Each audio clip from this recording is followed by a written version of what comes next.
Higher seeded teams who lose game one of the series at home are 63 and 67 in the series overall since 1984. Game two takes place at LCA on Wednesday at 7 o'clock. Pistons still searching for their first home playoff win since 2008, the longest streak in NBA history. The Tigers at least won yesterday 6-2 over the Red Sox. Dylan Dingler had a 3-run bomb in the win, while Framber Valdez pitched 6 innings of only 1-run ball. Game 4 today at 11:10 this morning. At the Corwell Health Sports Desk, I'm Brendan Shabat. For more, go to 97.1 The Ticket or Odyssey.com.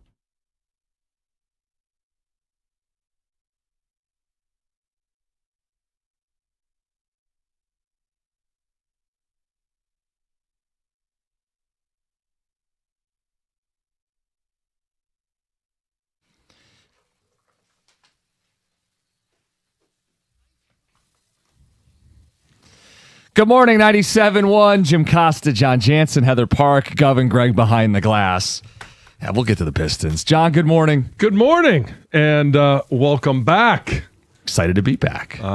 Yeah. And was the weekend, I don't know how we say a success. Was it a success? Was it fun? Oh, yeah. Had a great time. Yeah. Came back in one piece, but had a good time. How were the minions? Minions Always watching over staring you. down at you? I had no trouble with the minions, John. Yeah. And I didn't have to have a bunk bed. Who got stuck in the bunks? The other two guys in the room. Okay. Evan and Isaac. They had the bunk bed. Yeah. And, well, look, I was in the second wave of guys to get there, but my number one priority was bed. Get my own bed. Yes. Yeah. So that was great. No issues once you secure your space. And I'm not hanging out in the minion room. We're all doing stuff. Right. Yeah. But you walk in and you start to get, nice and comfy in bed, and you look up and there's a minion staring down at you. I sent you the video. It was like right. Oh, yeah. It's like the headboard. the headboard is the minion. Yeah. He likes to watch. Yes. I got to tell you, 17 dudes, like we went through an incredible amount of food and booze over 3 days. Oh, I can imagine. We did Costco because, Sure. bulk. So did you get there and then make the Costco run so you kind of all did it together? No, I think that would have been hilarious. 17 people with, 3 shopping carts trying to get everything. No, it was the first group that got there. They made the voyage they went to to Costco. supplies. Yes. Yeah. They came back with the Costco pizza boxes. We later used those pizza boxes as bases for the wiffle ball. It was great. That's awesome. We'll dive further into the extravaganza live from the Minion Room later in the show. Yeah. And how much sports did you get to watch? Did you get to watch the Tigers at all? Yeah, so we had the big TVs in multiple rooms, including that like movie theater style room. So we always had like NBA playoffs, NHL playoffs. By the way, Montreal and Buffalo both winning playoff games. And we had the Tigers. Even the Apple TV, we could get it set up on the TVs there. So we were watching. That's awesome. That's got to be one of the best things is being there with a group of dudes and having sports just scrolling at this time of the year because the playoffs are going on for both basketball, and we have an exciting baseball team. Well, and no shade to Kelsey, but I did say like it's nice watching with people who are like as geeked out about this stuff. Right, because I can imagine.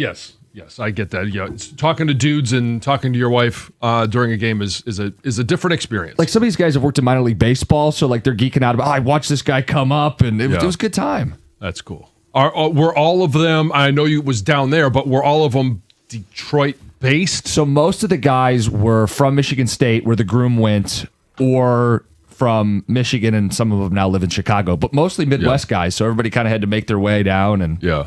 No, I just didn't know if you had all Detroit fans or. Yeah, I would say mostly. Yeah, almost 100%. Call it 85, 90%. So the voting quorum was you get to watch the Tigers versus having to watch the Cubs or the Sox. Oh yeah, no, of course not. Okay. But it was funny when we got to the playoff game. I was trying to stir the pot. I'm trying to see who everyone's rooting for. So like Penguins, Flyers. I'm going around the room like, who do we got? Who do we got? Just to see if we can create some tension. Yeah. Everybody's like, hockey?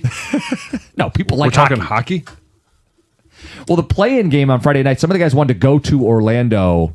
We're in Orlando, wanted to go to the Magic game Friday night. Sure, yeah, get a preview. Yeah. But we ended up not, which I'm glad because it was a blowout. Yeah. It would have been an early exit. Yeah.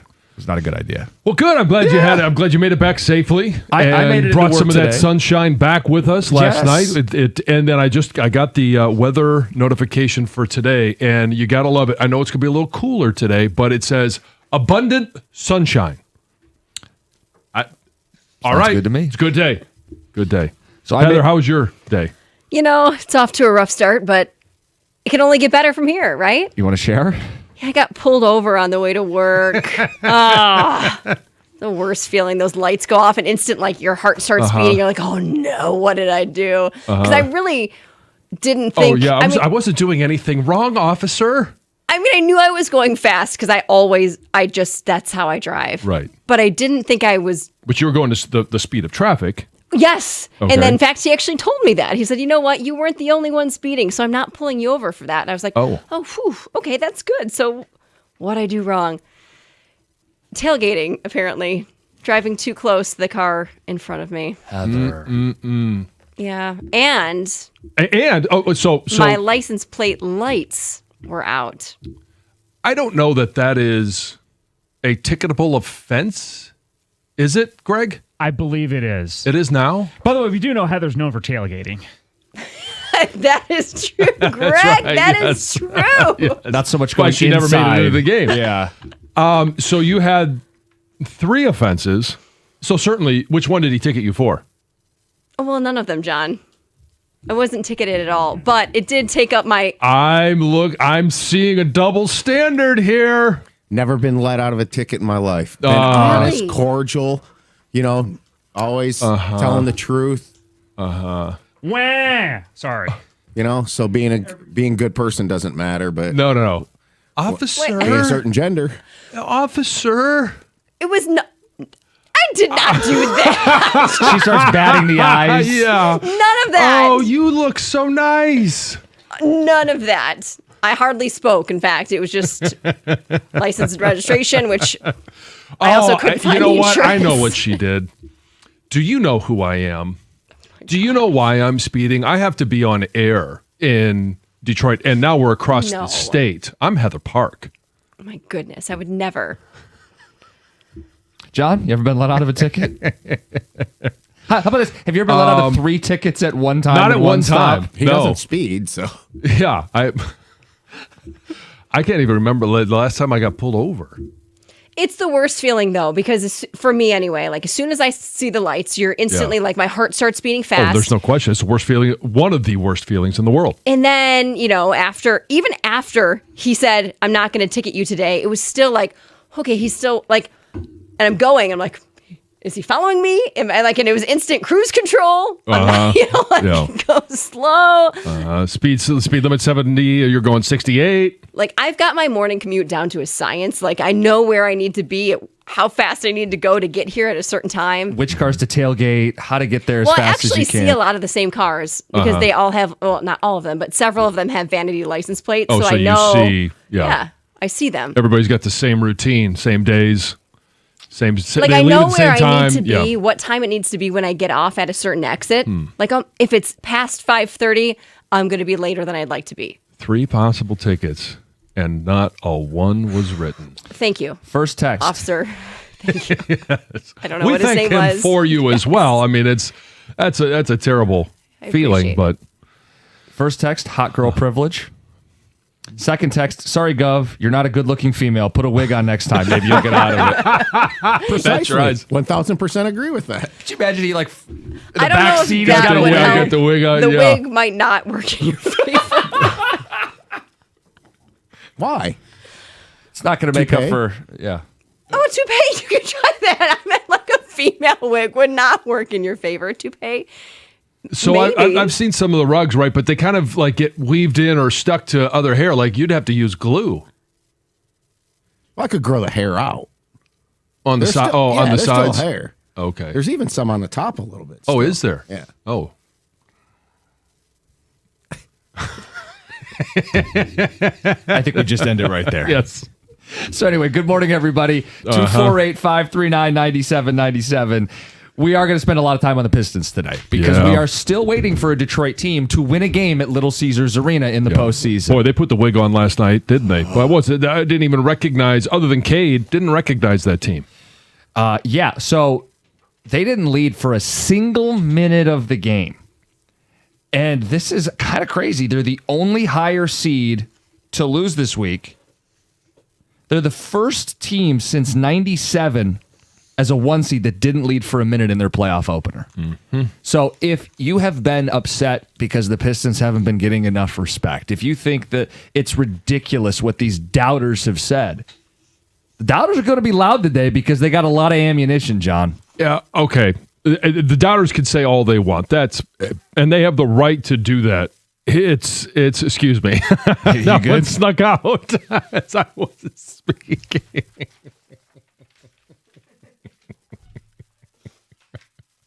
And but let's I know that they only have 7 to win 4. They lost home court advantage. But it's one game. And I don't believe that's who the Pistons are. I know that there's concerns and if you have who is number 2 going to be? Who is the Robin? All of those questions I understand. The biggest issue that I had was where was Jalen Durant? Yeah, he was 8.7 rebounds? Yeah. Something like that. And Orlando got whatever they wanted at the rim. They think about that. Physicality, bully ball. Asar said we got out physicaled. Right. How does that happen? That's For your a whole team, identity. Yeah, exactly. That's why I said that they're the team that put the wig on last night. They put the glasses on with the fake nose, the fake mustache. I didn't recognize that team last night. Yeah, that was Clark Kent, not Superman. Right.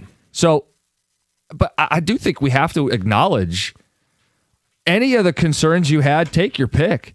Not only was there not a Robin on the floor last night for the Pistons, there wasn't very much spacing. The defense that was billed as special, the intensity jumped in the playoffs, and their defense wasn't special. And how about J.B. Bickerstaff and his cumbersome 11-man rotations? Asar plays 9 minutes in the second half. Aren't you a defensive team? Don't you need some stops? So, coaching, Robin, spacing, how special is your defense? Take your pick. If I was a doubter of this team, I'd feel like, see? Yeah, and then, by the way, I think you deserve to be able to say that. I mean, they gave you that last night. They did. They gave you everything. It was JB in the playoffs. It was who's number 2. It's the intensity. Everybody else now matches the intensity and surpassed it for the Pistons. A lot of the doubters have all the ammunition they need. What bothered you most? You gave your answer? Yep. I'll give you mine next. 97.1. All right, you guys, most energy drinks give you a huge boost and then you just crash, but not with Fusion Energy from 7-Eleven. I've been drinking Fusion Energy for a couple of months and it's different than any energy drink I've ever had. 7-Eleven's researched and studied the stuff. It's got slow release caffeine called Infinergy. It's a better natural caffeine. It impacts your mood, your energy, your mental performance, and it's got cell flow, and that improves blood flow, boosts endurance, and improves metabolic health. So go grab a few cans of Fusion Energy the next time you're at 7-Eleven or Speedway.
Blaha on the radio call. Pistons down 0-1 to the 8th seed Orlando Magic.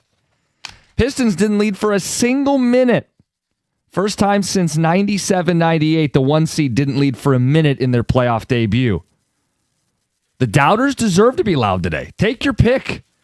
Do they have a Robin? Where's the spacing?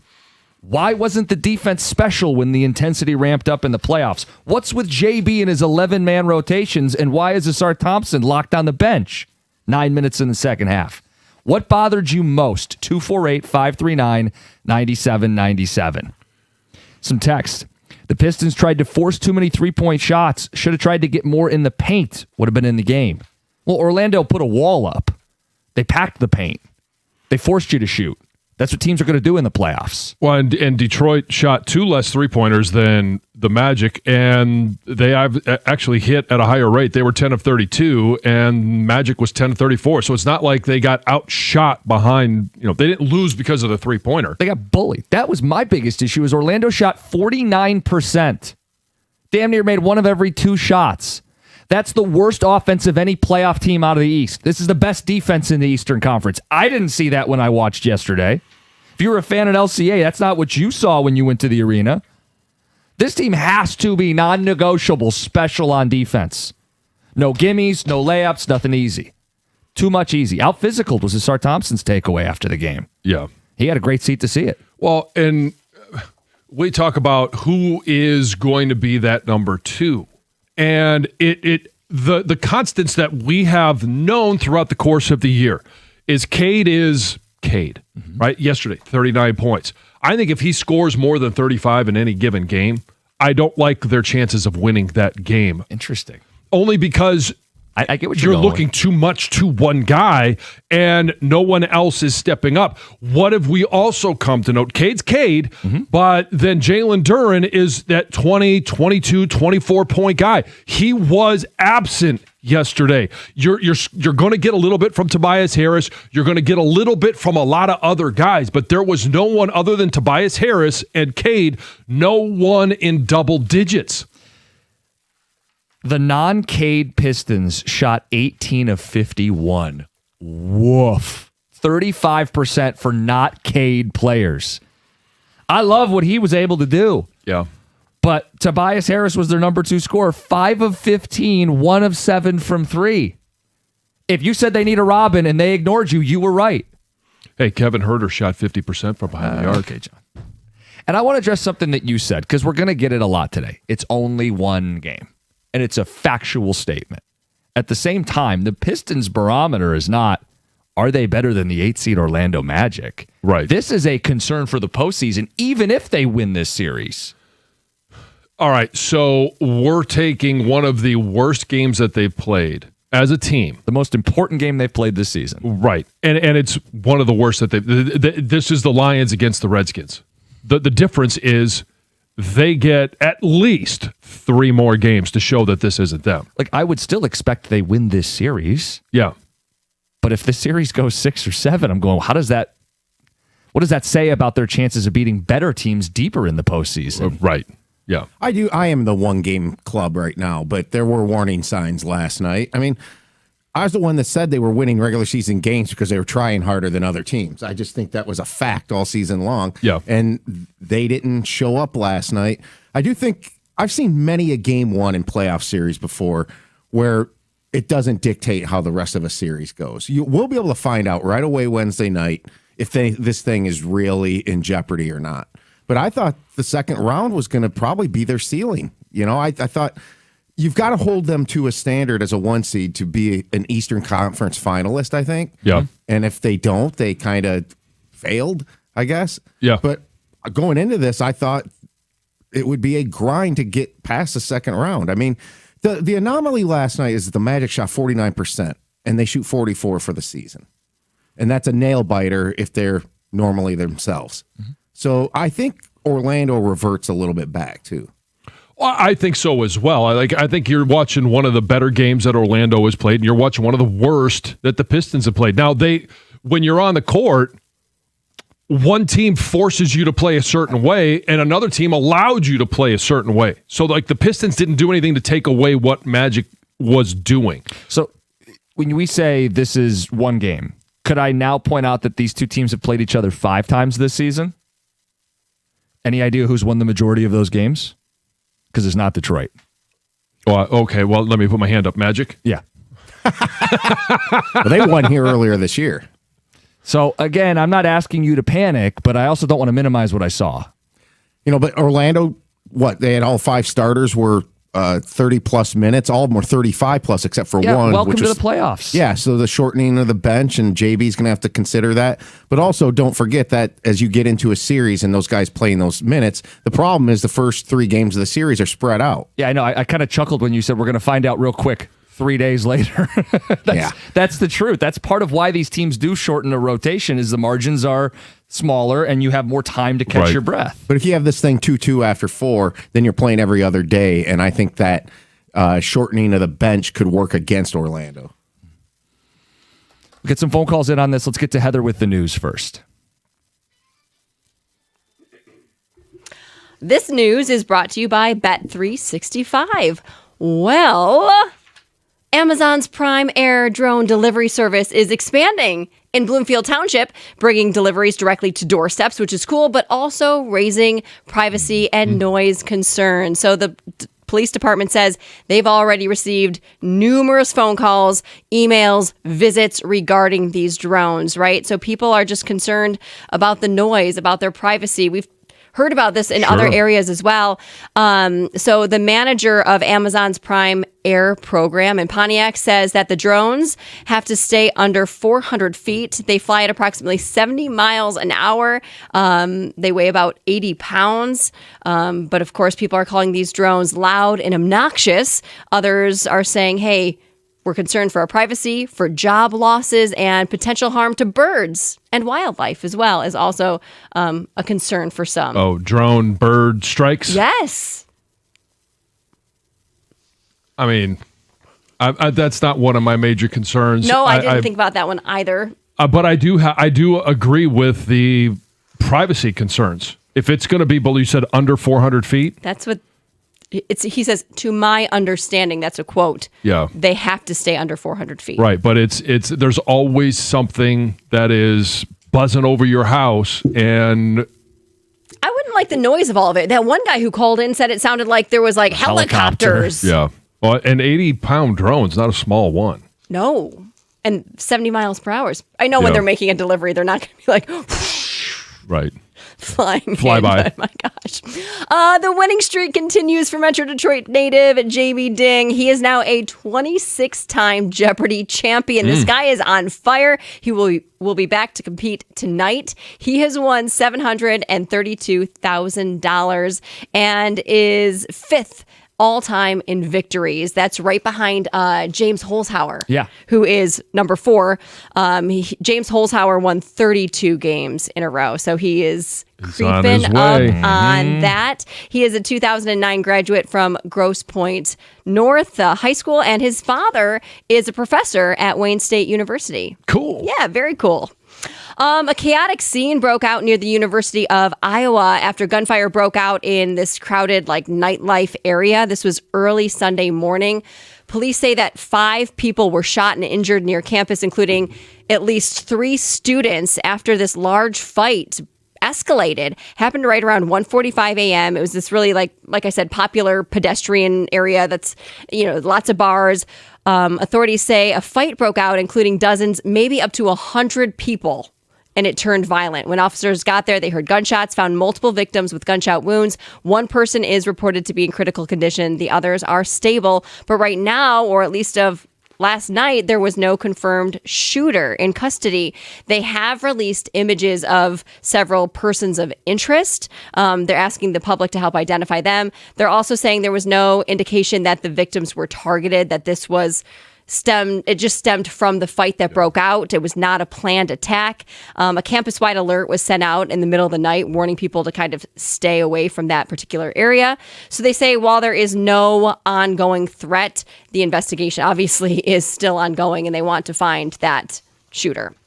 What started out as a patriotic pregame moment quickly turned into kind of this rescue operation. So this was at the Virginia Tech spring football game on Saturday. This planned skydiving entrance just suddenly went awry. So one of the skydivers who was supposed to land on the field carrying the American flag was kind of like blown off course, slammed into the stadium's scoreboard that was just dangling there at the for scoreboard, quite a while. They had to send up emergency crews, took about 20, almost a half hour to basically rescue this guy. Everyone kind of watched And the in first shock. lift that they brought wasn't tall enough to reach him, so then they had to bring in another one. But it sounds like they say incredibly this guy A-okay. Yeah, He well, I was think the doing guy okay. was fine. I believe there was some damage done to the scoreboard. Just not a cheap thing to fix. No, way. no, not at all.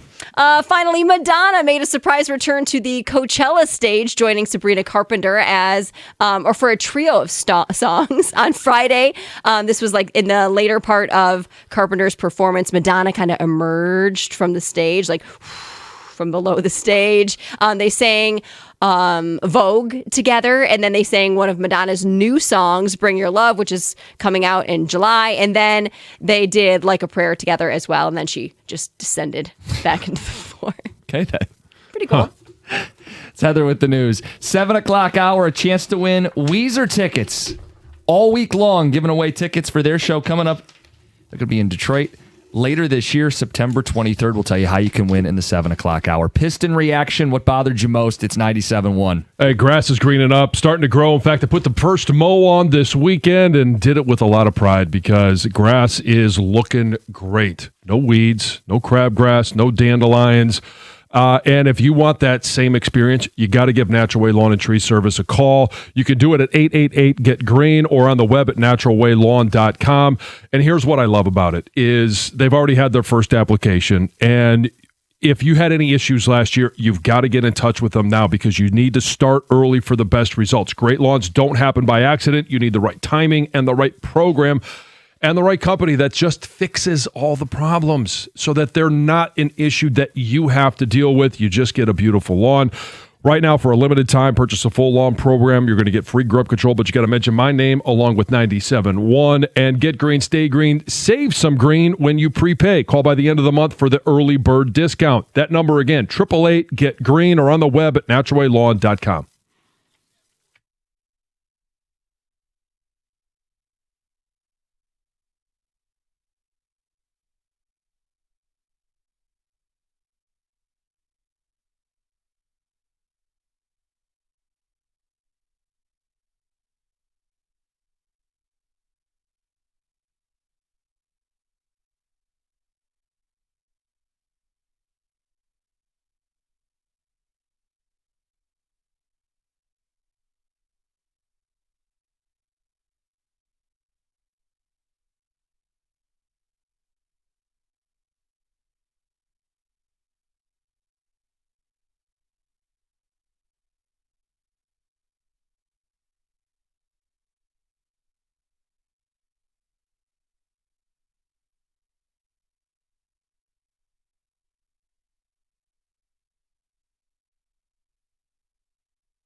All right, Pistons fans, we want to hear from you today.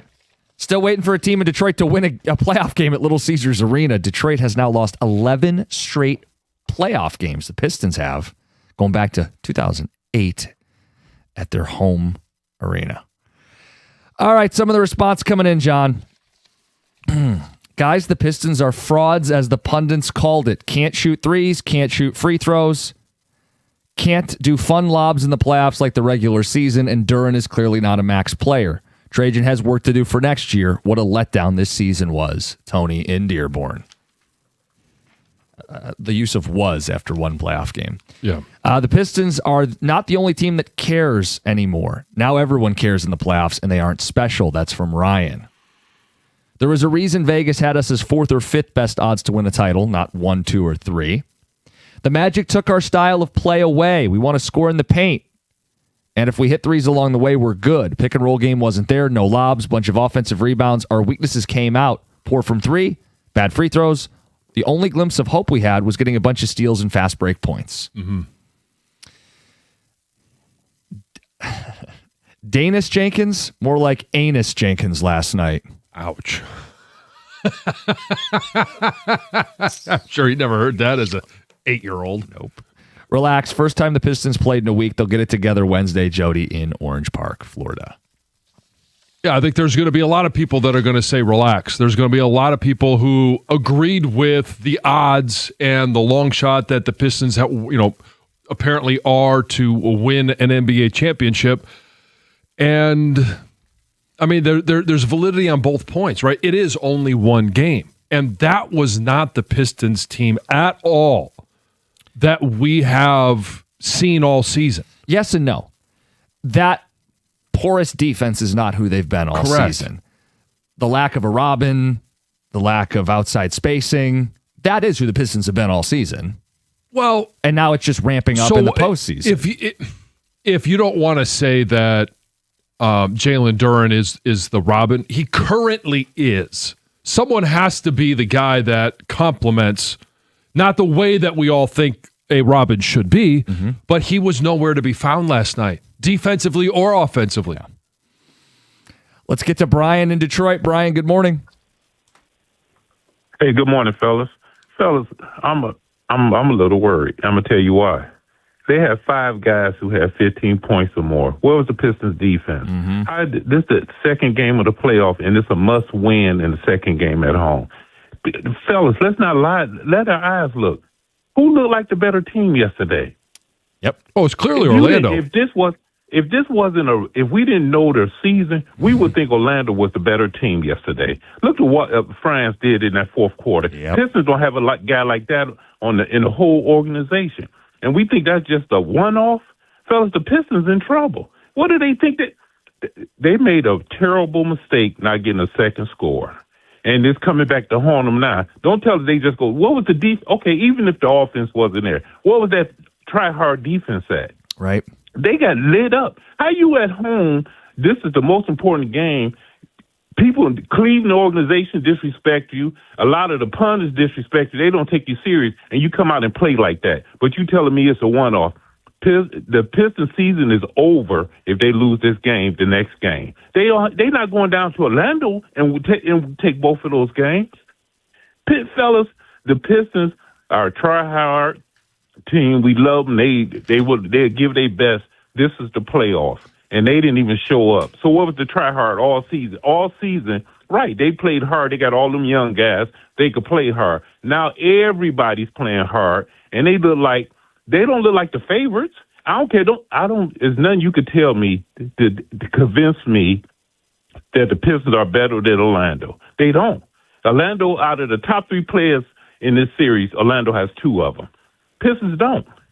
They're in trouble, fellas. You'd say the 3 best players in the series, I'm going Cade, Paulo, and Wagner. So, yeah, I'm not going to fight you on it. That's 2 of the top 3 players in the series play for the other team. The other thing is Wagner missed a good chunk of the season this year. And we had a text point out, this is not your ordinary 8 seed. If they were healthy, they're likely much higher in the seeding. When the year began, they actually had better odds to win the East than the Pistons. Mm-hmm. So that's the only thing. Like, if we're going to go, it's one game. They were rusty. They weren't the only team with a layoff. Did it impact any of the other top seeds? No, they all won their games. Every home team won this weekend except the Pistons. The Pistons on their home court got jumped in the first quarter and jumped in the second half early in the third quarter. Another team came in here and bullied the bully. Well, if that's your identity and they're able to meet you in physicality at the rim, you are in for a slugfest against this team. Yeah, and I mean, you invited them into the series, and now all of a sudden you lost home court.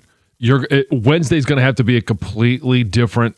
It needs to be the team that we saw all season long, defensively, more so than offensively. Let's get to Q in Detroit. Q, what'd you see? Good morning, guys. How y'all doing? Good. So, look, I'm just going to be the one to say it. We all know Orlando was supposed to be better than what they are. I know there's no excuses, but Orlando is better than a normal 8 seed. I'm just going to say it. Let's just start right there. Now, the Pistons, we already know it was an issue with the second scorer. But I don't believe Duren is going to play like that again. He know he going to hear it all day for the next couple of days that he got to show up.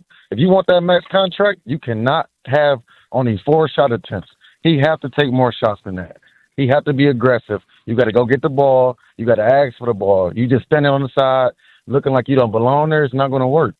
So, yes, I have to say this. The Pistons have to go through Jalen Duren if they want to win the NBA Finals. I'm just going to be honest. You cannot depend on Cade to be the primary scorer. You need somebody else to score with him. You see Cade scoring 30-plus points without 10 assists, we in trouble. Yep. So we need other guys to step up. We really need Jalen Duren to take more than 4 shots. I think the challenge, though, is he's a paint player. He's tethered to the paint. Yeah. If the other team's going to put bigs and collapse and double and take away the oops and the lobs and the roll game, I mean, you certainly still have to work harder to get him touches and higher quality looks. But I think every team in the playoffs is going to pack the paint. They're going to put extra guys down there and make it tough. That's true. And then you got to default to, well, how do you make him pay? And you got one guy, Duncan Robinson, that can shoot threes, and he made half of them. But Tobias Harris was 1 of 7 from 3. Jenkins is your off guard at the end of that game. He's playing final 5 minutes of the game. He's 1 of 6 from 3. Asar is not a shooter, right? Who are your shooters? What do you do when the other teams take away the paint? Well, and the other thing about Jalen Duren is the rebounds. Like, if you're not going to be able to get your shot, you're going to have to get those second chance points. He had 1 offensive rebound. Well, and how about the fact that Orlando was able to score inside? Right. That's a reflection on the guy who played the most minutes at the center position, is it not? I know coverages are more complex than that, but at the end of the day, who's the guy at the rim? So, I mean, when you play 33 minutes at center and the other team wins the battle in the paint, buddy, like, I would almost make that concession. If I'm not going to get 18 points on the offensive end, I need you to get 12 rebounds and box out and defend shots and limit damage at the rim. And it's things that happen in the regular season that don't show up in the postseason. It's almost shaping up one game like Malik Beasley last year. Throughout the course of the season, right? He is that guy that's spacing the floor. It's the 3-pointers. He writes the Players Tribune article. I loves Detroit. The only thing we're missing right now is the Players Tribune article because, Jalen Duren is that guy that has to be 20, 22, 24 points. And again, if you get Cade doing his thing and Duren is going to force a lot of attention at the rim, at the deadline, you can't trade Unk because Tobias Harris is on this team. And you don't get it, guys. When it's tough, he can go get a tough bucket. 5 of 15. Right. You know 1 of 7 behind the arc. That's what I'm saying. So I'm not trying to deflect from Duren. I'm pointing out, like, that's a vacuum. Someone from the others needs to be that guy. If they're going to pack the paint, well, who's my stretch 4? Who's the guy that's going to make him? You want to put 2 bigs down low? Yeah. Tobias, just keep knocking down corner jumpers, but he didn't. Right. There just was no one else there to complement Cade. And like I said originally, and we've had callers say the same thing. If Cade is going for more than 35 points, like if you're going into OT, I could see that happening. But when you have one guy that he is the only guy you can count on to score, I don't think that's a formula for success for this Pistons basketball team. 248-539-9797. We're getting flooded with responses. You watched yesterday. A lot of anticipation. The next chapter, playoff basketball. 97.1. All right, you guys, if your hair is starting to thin, doing nothing is probably the worst move you can make, because the sooner you do something about it, the more options you have. At Michigan Hair Restoration, the advancements in non-surgical natural solutions are incredible. Guys are seeing real growth and getting their confidence back without jumping straight into surgery. But there is a catch, right? The longer you wait, the fewer options you have. Early action is everything. That's why so many Detroit area men trust Dr. Berkowitz. He's a board-certified surgeon with over 30 years of experience, and Dr. B's entire team is right there with you before, during, and after care. Now, Dr. B has trusted the process enough to have it done himself. He's also performed it on his own son, and that tells you everything. Now, here's the deal. If you do need a transplant, you can get $1,000 off any hair transplant package. $1,000 off. That's therapeutic or surgical when you mention 97.1. Now, consultation slots are limited, and once they fill, there is a wait list, so don't overthink it. Go to MichiganHairRestoration.com and book your consult with Dr. B, because when your hair grows back, so does your confidence.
Dealer's choice. Take your pick. What bothered you most? That was a great clip to play right now, too, because you thought, all right, hey, Rusty in the first half, hey, they're down by 4 going into halftime.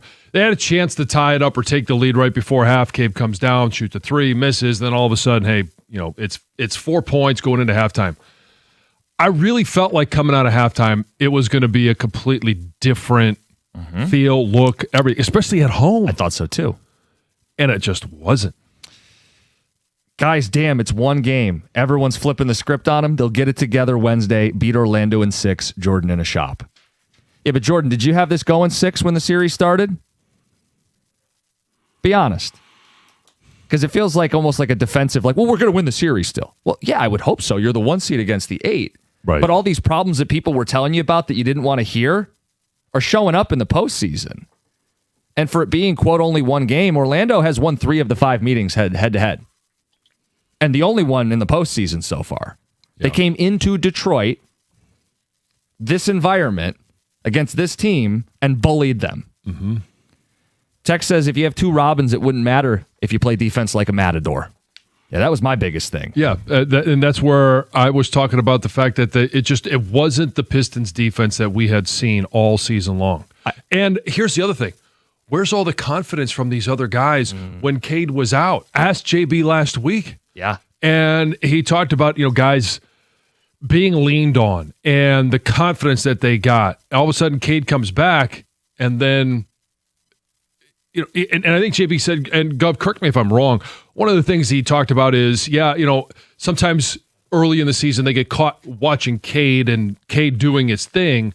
When he was gone, that wasn't there anymore. And you had Dennis Jenkins, Tobias Harris, Duncan Wright, like all these other guys stepping up at different moments to stem the tide and weather the storm. Last night, they just weren't there.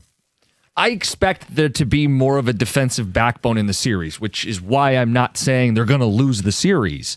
My concern is simply the other issues will stop this team from making as far as they could. Mm-hmm. And that's been unfortunately the backdrop of this season is, but do they have enough? Do they have a second scorer? Do they have enough shooting?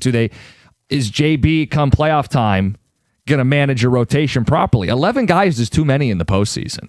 And Asar's got to play more than 9 minutes in the second half. I'm sorry. That's the identity of who you are as a team, is your defense. Tex says, Stu and Asar are the identity. They played 44 minutes. Couldn't get important stops. Those things are tied together. Let's go to Steven. You're next up in Clarkston. You're on 97.1. Hey, good morning, guys. Hey, so I'm not like some of these other callers where it's over. I don't think the series is over, but I will say this. When it was between Charlotte and Orlando, Charlotte, when you played Charlotte in the season, you took their best punch and you still won by 11, 12 points. Mm-hmm. Orlando was a different story. They didn't have Franz Wagner 2 of the games they played in the regular season. And when they played, Paolo Banchero did not play well. So you throw in Wendell, and the players that played well against the Pistons in the regular season was Desmond Bane, Suggs, and Wendell Carter Jr. Not a lot of people are talking about Wendell Carter Jr. When Jalen Duren has to go out and defend the 3, he is not effective. And he can hit open 3s. And this is going to be a problem. It happened with Cleveland, with Mobley. This is a tough matchup for Jalen Duren. So he's got to that's why I'm a little worried. Wendell Carter Jr. is kind of an X factor for them. He can hit open 3s. We do not have a big man that can shoot the 3. And as far as on the Pistons front, I'm sorry with Isaiah Stewart. I got to find Paul Reed minutes because if Isaiah Stewart's not blocking shots, if he's not hitting the occasional open 3, he is a liability offensively. You take him out, and if they're going to shoot 3s and they're going to play the perimeter game, he's not effective. He cannot play in the game. I think Paul Reed has deserved time. I think he's more athletic, and I think this is a series where he might have to be called upon. I know 11 guys is too many, and I agree with you. But Isaiah Stewart, I think people are overplaying the heart aspect and the identity. They're going to be in a dogfight here, and they need athleticism. I would say if you're in a dogfight, I'm not resigning Stu to mop-up duty. No. Like, he was a plus player last night. And he did have one big block in the first half that I thought was going to kind of get things going. And while he's not a great shooter, he can step out and shoot. I don't think there's banish Stu and you want to play Paul Reed a little more. But now I'm playing 3 centers. Right. Now I'm playing a 12-man rotation. The answer is Duran's just got to play better. Yeah, I think that's the simplest solution to any of this. 11-6 in offensive rebounds for the Magic. That's the reason the game didn't come down to the wire. From an unnamed text. Hindsight, should have kept Hardaway Jr. Most 3-pointers from a 6-man in the league this year. Another pointing out, hey, it's a good thing we didn't pick up a prolific shooter at the deadline. Well, I mean, that's why I said Kevin Huerter was 50% last night. Mm-hmm. Guys, I know it's a game one overreaction, but if we lose this series, we have to have a serious conversation about JB because it becomes clear he's not the guy to help you win a championship. All the narratives, all of them are on the table right now. And I disagree with that, but watching last night, I got nothing to back it up with. Let it play out on the ticket text. And another says, the Pistons played soft from Dylan in Royal Oak. Got some old bits here. I would have benched Duran for Stewart. Jalen was useless out there on offense and defense. That's Brian. Several texts about turnovers. Cade looked lost and lazy. Won't win one game this series if there are stupid turnovers and easy takeaways. Clean it up, Detroit. Drew on his way into work. I wasn't too upset about the turnovers. They only had 2 more than Orlando had. I mean, yeah, I didn't think it was one of the it wasn't one of the glaring issues. Guys, sure looked like the 8 seed was the Pistons and Orlando was the 1 seed. Maybe Rip and Ben should have suited up instead of sitting in a stance. Yeah, that's the thing, man. If you were there, it's supposed to be a great atmosphere, and from the jump, you had the air taken out. Yeah, had to fight and claw and didn't lead for a single minute. You're the 1 seed. Should win the game, but to lead for 0 minutes? It's 11 straight home playoff losses for the Pistons going back to 2008. Worst part of that game, what stood out to you? We'll take more of your feedback. Give away Weezer tickets. Doing it all week. We'll tell you about that next. 97.1.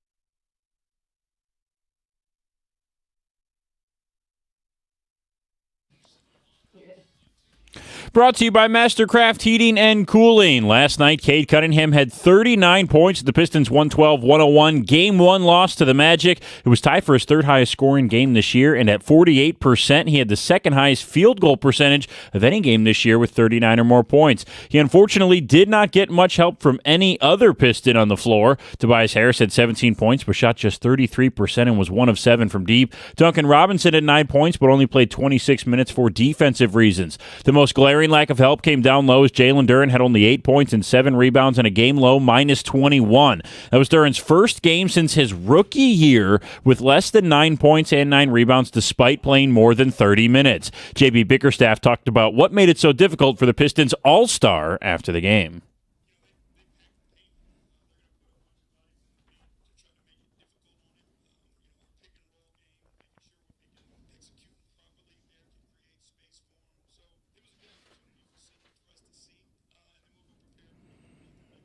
Detroit will need Duran and others to show up in Game 2 to even the series. It's a must-win Wednesday night as higher seed teams who fall behind 2-0 in the series have won just 13% of the time since 1984. Game 2 tips off Wednesday from Little Caesars Arena at 7 o'clock. Tigers also have Game 4 against the Red Sox this morning at 11:10 a.m. At the Carwell Health Sports Desk, I'm Brendan Shabath. For more, go to 97onetheticket or Odyssey.com.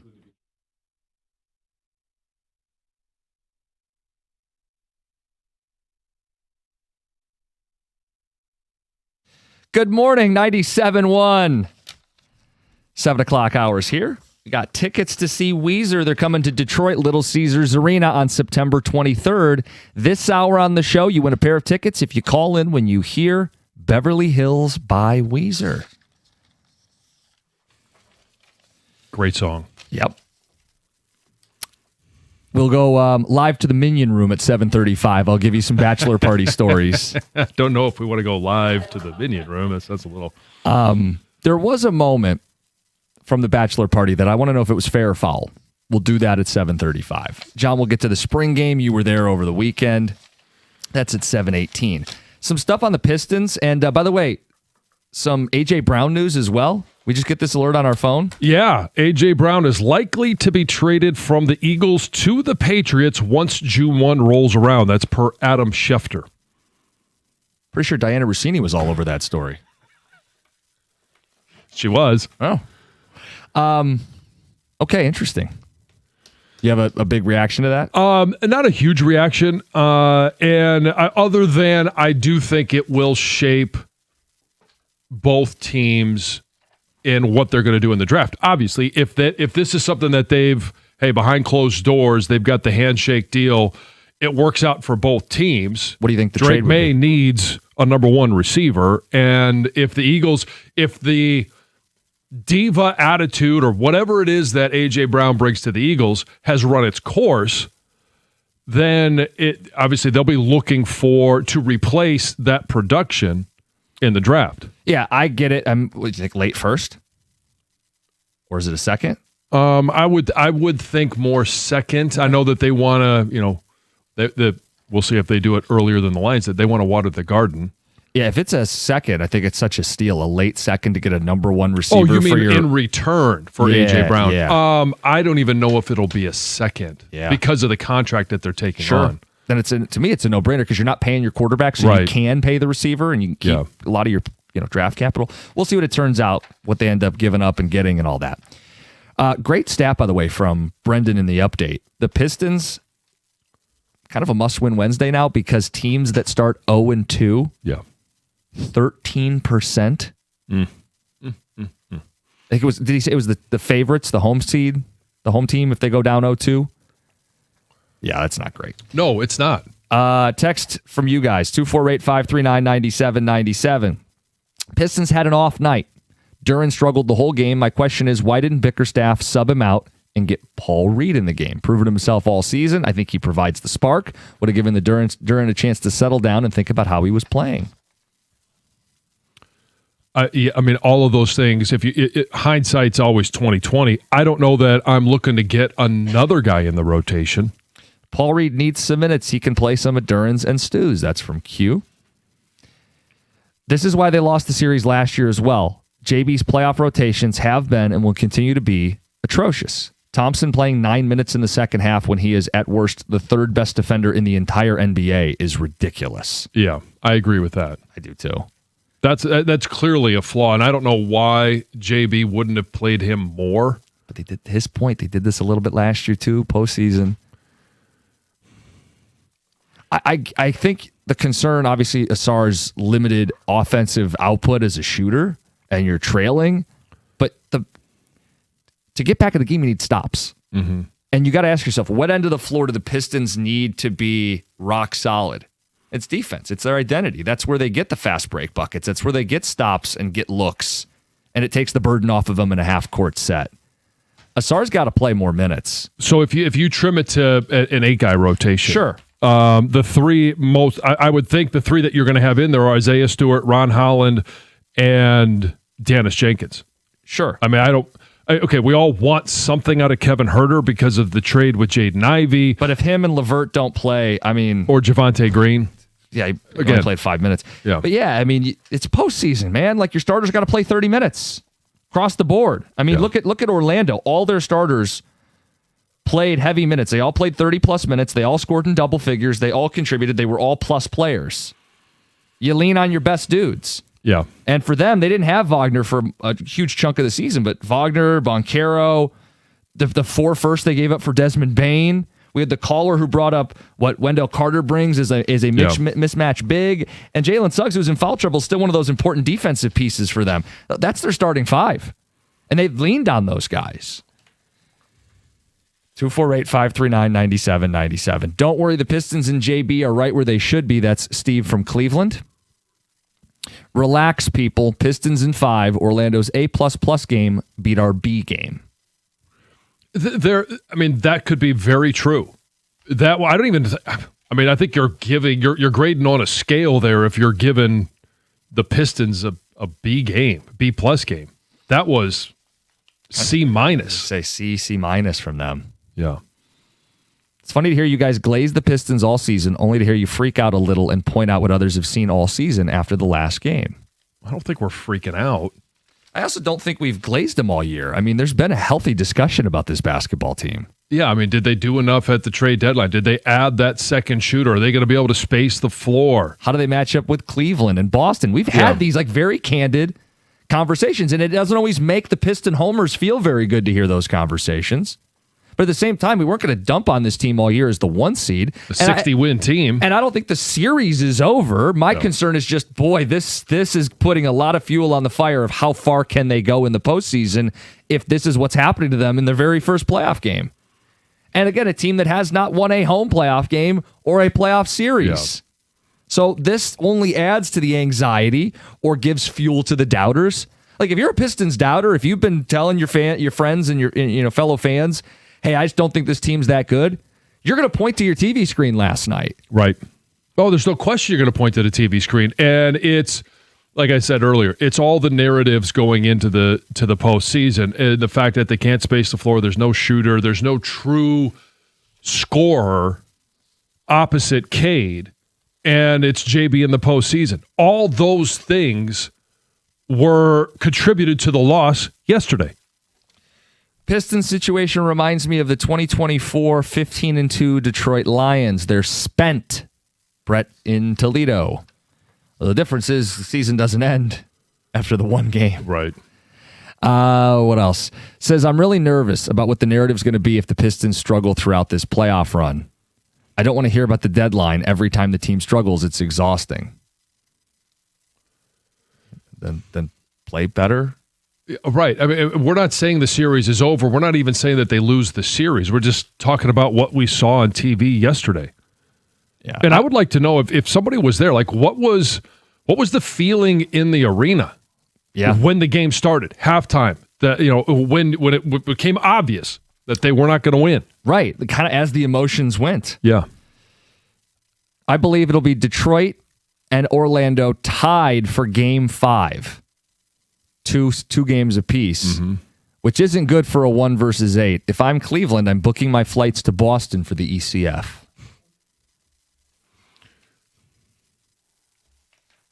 I mean, you are the 1 seed, and you could say, well, the Orlando Magic, they're not your typical 8 seed.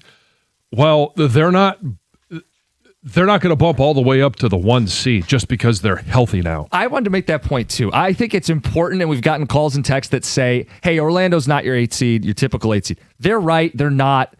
One of their 2 best players missed 50 games. At the same time, are they your typical 4 seed? That's 3 seed? It can't be used as an excuse if the Pistons get taken to 7 or lose the series. Like you can't go, well, it's okay that we played poorly because they're really a 6 seed or a 5 seed. Right. You're the 1. Thank you. Supposed to be anyway. Let's get to CJ in Belleville. CJ, good morning. Hey, guys. Thanks for taking the call. I know the screener told me to hurry up and make my point, but I just want to give a quick shout out. Thank you. I just want to give a quick shout out to my boys. I'm a travel basketball coach. We went up to Mount Pleasant yesterday, and, against all odds, we walked out here with a championship, man. We beat one of the best teams there, so really proud of my boys, man. Looking forward to the rest of the season. And as far as the Pistons, I didn't get a chance to watch the game last night. This is like the first game I've missed in years because I was on the road coming back from Mount Pleasant. But a couple of weeks ago, you guys had a segment where you were talking about, which team do we want to match up with the most as the 8 seed? Mm-hmm. And I believe you guys said like Miami and I forget the other team. And, I wanted to call in, didn't get the time, but the 2 teams that I was worried about were the Atlanta Hawks, which we didn't have to worry about them because they kind of ascended up to the 6th seed. They're playing really good. And the Orlando Magic. I don't think the Magic is a great team, and they're having some internal issues. However, they do match up well with the Pistons. And with the return of Franz Wagner, I just feel like it's going to be a really, really tough series for them. But I don't think they're going to, come up short. It may go 6 or 7 games. But all in all, I think the Pistons are still going to pull it out, man. But the playoff is all about matchups. You kind of throw the X's and O's out the windows at some point, and you go with your guys, and you let the chips fall where they may with their matchups. So I didn't get a chance to watch it, so I can't get any input on that. But I think we'll be fine the rest of this series. Thanks for taking the call, guys. Yep. Yeah, and there was a difference in Orlando versus Charlotte. Charlotte's a team that they didn't have the size. They weren't going to bully the Pistons. They had to hit a bunch of shots. I would have loved to challenge them to be hot 4 times in a 7-game series and pummel them.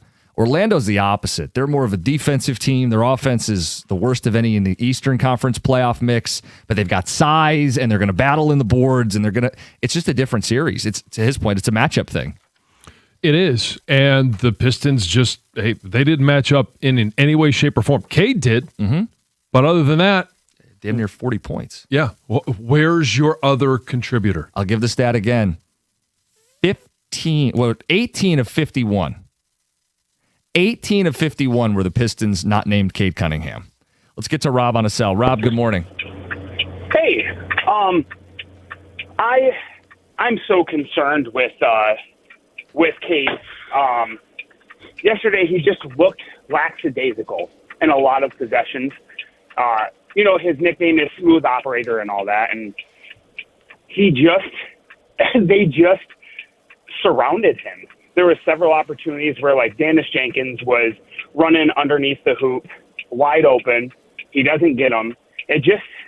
I'm really concerned with Cade's play style and thinking that it may not translate into the playoffs when the game is accelerated and more aggressive. So maybe I'm missing something. He had 3 turnovers. And it's not even turnovers. Okay. It really isn't the turnovers. I feel like he's trying to make space for himself. And in the playoffs, it's a team game more. It's not the one-on-one. And maybe I'm just looking at a few possessions where I've seen, like, there was one where Herter was under the hoop, Jenkins was under the hoop. It just didn't seem. So you think he kind of played into Orlando's hands? Because JB said they packed the paint. It's well noted that Duren didn't have a big day. I mean, that was clearly Orlando's game plan. And if Cade was kind of tunnel visioned into get the paint, get near the paint, and missed some of those shooters that ended up being open, is that your point? Yeah. And he has like this move where he always goes in and he kind of goes to his opposite hand and spins the opposite way. Mm-hmm. Like every single time. And there was 3 different times where one, it got poked away by Suggs. But the other ones he did get the possession, but then he was hurried. He had it in his hands. It's just, they're gonna jump on you and they're gonna double team you in the playoffs. And I'm just so concerned with playoffs just concern me with his play style. That's it. Rob, appreciate the phone call. Couple quick texts. That guy's turn signal is driving me crazy. Does that guy live inside a clock? Rob, I'm concerned with how well I can hear your blinker, sir. And Diana Rossini has the chance to do the funniest thing ever and still break that A.J. Brown news via Twitter. All right, we'll get to your observations from the spring game. It's next, 97.1. Hey, when you're injured, you need more than just a great lawyer. You need a great team. That's why only Femininio Law has the accident response team. They don't wait, they act. Crisis counselors help manage the trauma. Medical pros talk to your doctors, and forensic experts preserve the evidence before it disappears. David's team treats you like you matter. It's not just legal help, it's recovery in action. Get David, get paid means you get more. Put the accident response team in your corner. Give them a call at 855-65-CRASH. That's 855-65-CRASH, or visit them on the web at getdavidgetpaid.com.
Hey, we got a lot of great sporting events, a lot of postseason sporting events right now, and the best place to watch it is Stadium Swim. Located at Circa Resort and Casino, catch all the biggest games and moments at a viewing experience built for sports fans. You can chill in one of the 6 pools on 3 different levels for a perfect view of their massive 40-foot tall high-definition screen located at Circa Resort and Casino in downtown Las Vegas, and it's right there on Fremont Street. Stadium Swim. Book your spot today at circalasvegas.com.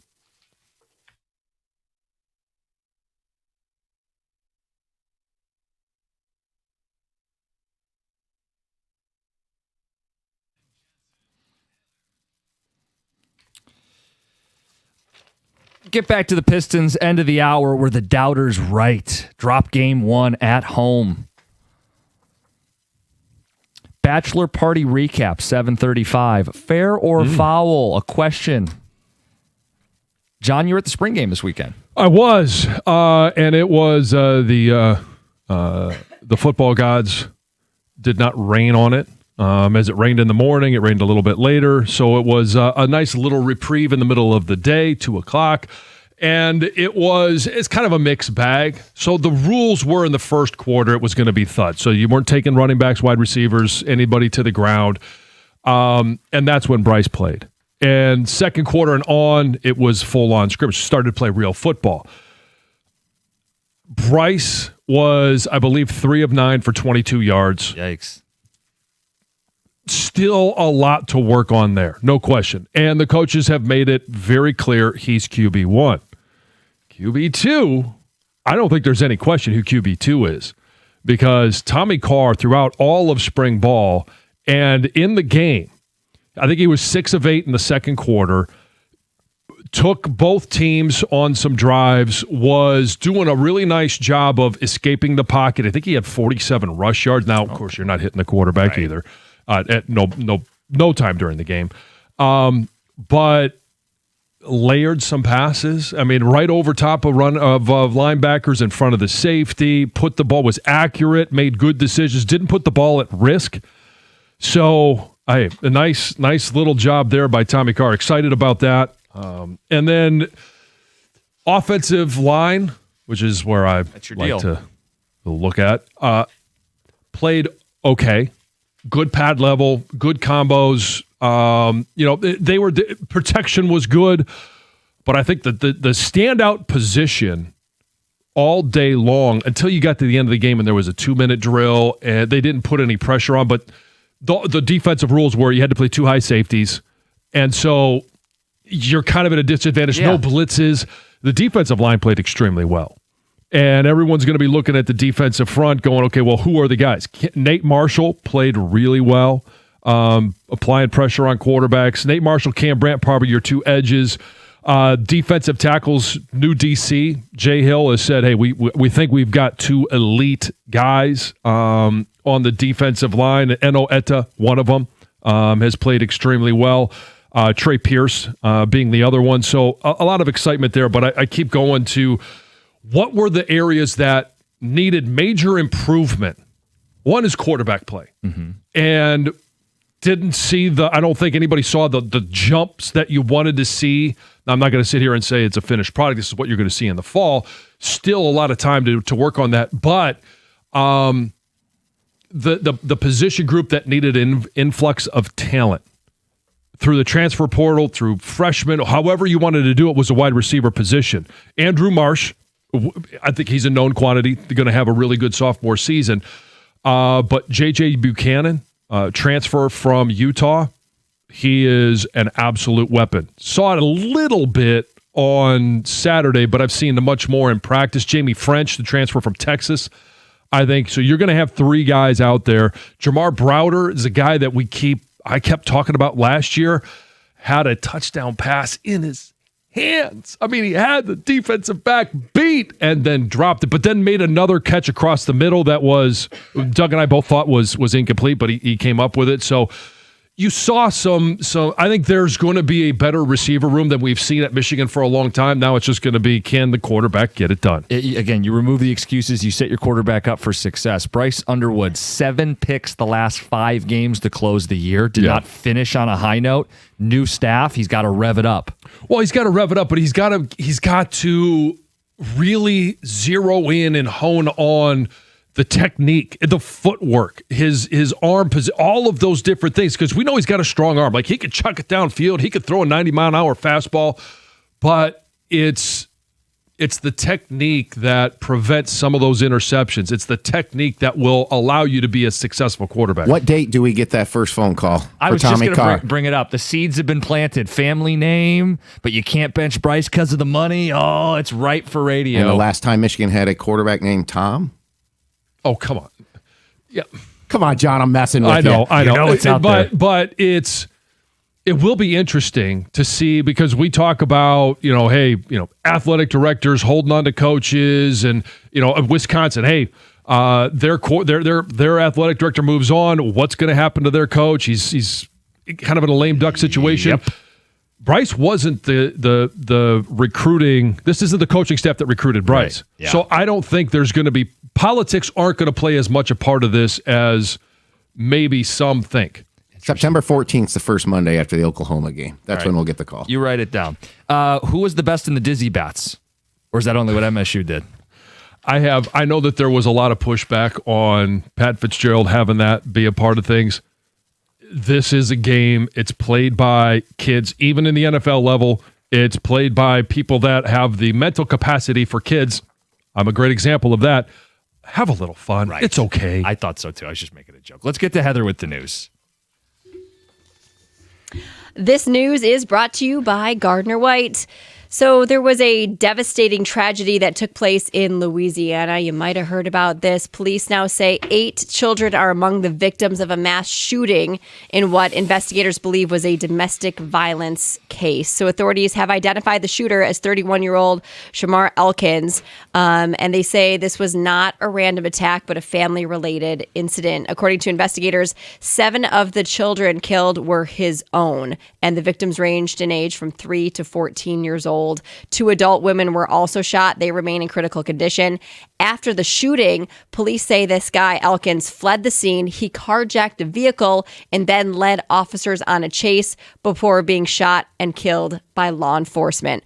Right now, officials say the motive still remains under investigation, but all signs point to a domestic situation that escalated into this unimaginable tragedy.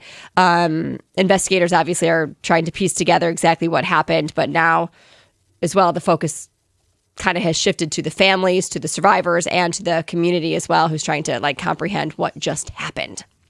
In lighter news, the Delaware Marathon took place on Sunday, and it featured this notable final stretch comeback win. So there was a runner who was literally steps away from winning the marathon. In fact, he thought he had won because he started to celebrate. He started to celebrate before crossing that finish line, and that was a huge mistake because with his arms raised up in victory, another runner came charging from behind and blew right past him at the very last second, and obviously won. So the winner was a 24-year-old man named Joshua Jackson, crossed the line in about 2 hours and 43 seconds, beating Carson Mello by 2 seconds. So Carson, you can't do that, man. You got to wait till you cross the line to celebrate. I say no, but in reality, you get what you deserve. If you're not going to finish the race, someone should beat you. The whole thing, of course, was captured on camera, so the video has kind of now went viral. 2 NBA legends are reconnecting after more than a decade of silence. Charles Barkley says he is finally talking again with Michael Jordan, ending this rift that lasted for about 15 years. So the fallout between the two goes back to 2012. That was when Barkley, who was working as a TV analyst, publicly criticized Jordan's performance as an NBA team owner, basically saying he wasn't doing a good job. He said, we're good friends, but he's not doing well. And Jordan didn't take that well. Apparently, they haven't spoken to each other since, but it sounds like that's all changing. Barkley says they recently had a conversation. They're planning to meet up and play golf once the NBA season is over. Okay. Yeah. I believe Jordan said, and I took that personally. All right, that's Okay. Heather with Yeah. the news.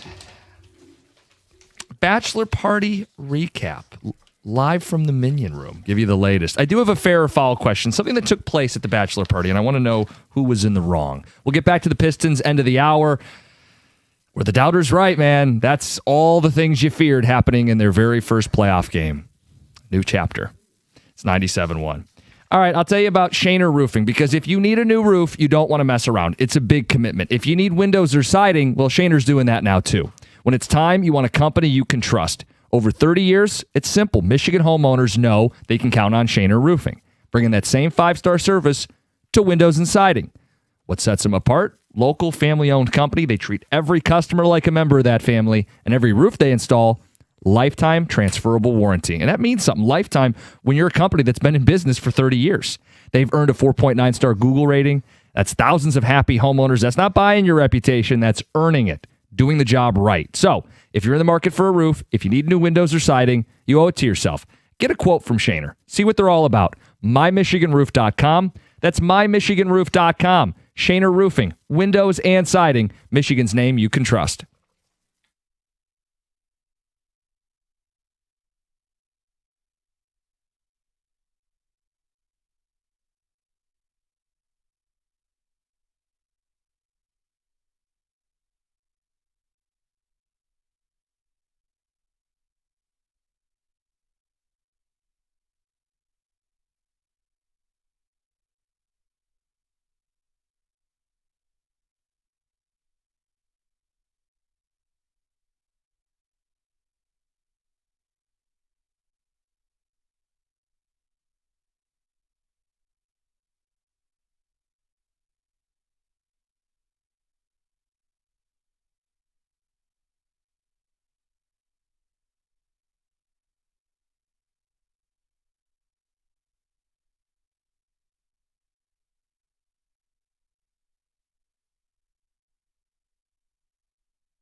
Focal point of the show today is the Pistons. They lost game 1. Just about everything that could go wrong did, and all your fears happened. What bothered you most? Overall reactions. We'll get into it at the end of the hour. Jim Costa, John Jansen, Heather Park, Govern Greg behind the glass. Sun's coming up. Good morning on a Monday. Abundant sunshine today. Yes. Thanks for bringing that back from Orlando for us. Absolutely. We had plenty of it down there. It was 90 degrees. Oof. Hot. Bachelor party recap, and I want to know if I screwed up, if I did something wrong. Okay, not enough sunblock? I got a little sunburn on the one arm. No, I'm fine. That's not the story. All right, okay. Just start with this. If you listened late last week, you know this was 17 guys for a bachelor party. Uh-huh. And first, it says something that you're able to keep in touch with that many people to get them to go to your bachelor party. So it says a lot about the groom, and we had a great time. He had the idea, we did the water park one day, but he wanted to do kind of a field day, beer Olympics, beer pong kind of deal on Friday last week. And the first thing we did is play wiffle ball, and it was easily the highlight of the trip. So you got enough people, I think I said 17, ended up being 18 guys, 9-on-9. Sure. And as we're playing, we get the pizza boxes from the night before as bases. It's like backyard baseball, right? We just found an area that we could set this deal up. Wiffle ball, got a bat and a ball. Let's go play. No gloves, just have a good time. Drink in a hand sometimes in the field. Wiffle ball, you don't need gloves for wiffle ball. Exactly. You're just good times. And as we get to second or third inning, we're just getting settled. Mm-hmm. A group of little kids come up. Oh. Couldn't be older than 8 years old. They're there for their sisters in a cheer competition or something. Uh-huh. And they go, "Can we play?" We all look around like, yeah. We go, first check with your parents. You don't need, playing with a bunch of strange adults. Their parents said, great. The mom came over and started watching, and she loved this. Was she hot? She had a great time, but we love playing with these kids. Like, it was awesome. And then the next day, we saw them out playing. Oh, yeah. Because they were so excited. Yeah, can we slide on the slides with you? We inspired the next generation of baseball fans. Uh-huh. But these kids were good. They were into it. They're holding up 2 for 2 outs. Like, they had a blast. We had a blast. The game came down to the final at bat, runners in scoring position, 2 outs, groom at the plate. Okay, and they're down. They're down 1 run. Okay. We played 6. It was bottom 6. He hits it right to me in left center field. Squeeze it, final out, we win, celebrate. As it should be. I got a message from someone online that said I should have dropped the ball. Let the groom have the walk-off win. It's his bachelor party. No. So that he can feel the rest of his life like, we didn't really win that game. Not that it really matters, but that you gifted him a win. No, that's not how this world works. We're not in it for feelings. We're in it to win. It never crossed my mind. Nor That's why I should made it. the comment about no gloves. You just barehand it, you catch it, that's it. And I'm going to win. I'm playing to win. Yeah. No, you never let someone else win just because it's quote-unquote their day. Or, an 8-year-old hits you a long fly ball and you make a running catch. Are you supposed to let it hit the ground because you don't want to hurt the kid's feelings? No. You got to learn. No. That is absurd that somebody would even have the audacity to send you that message.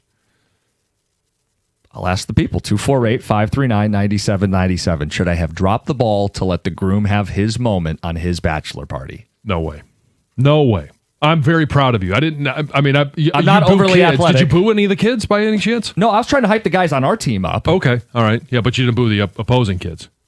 No, okay. I didn't. All right. It's showing growth. Trying. And I'm glad. And maybe you have always been built this way, but I don't know if we've influenced you. Like, there are no gimmies in this world. There are no gold stars.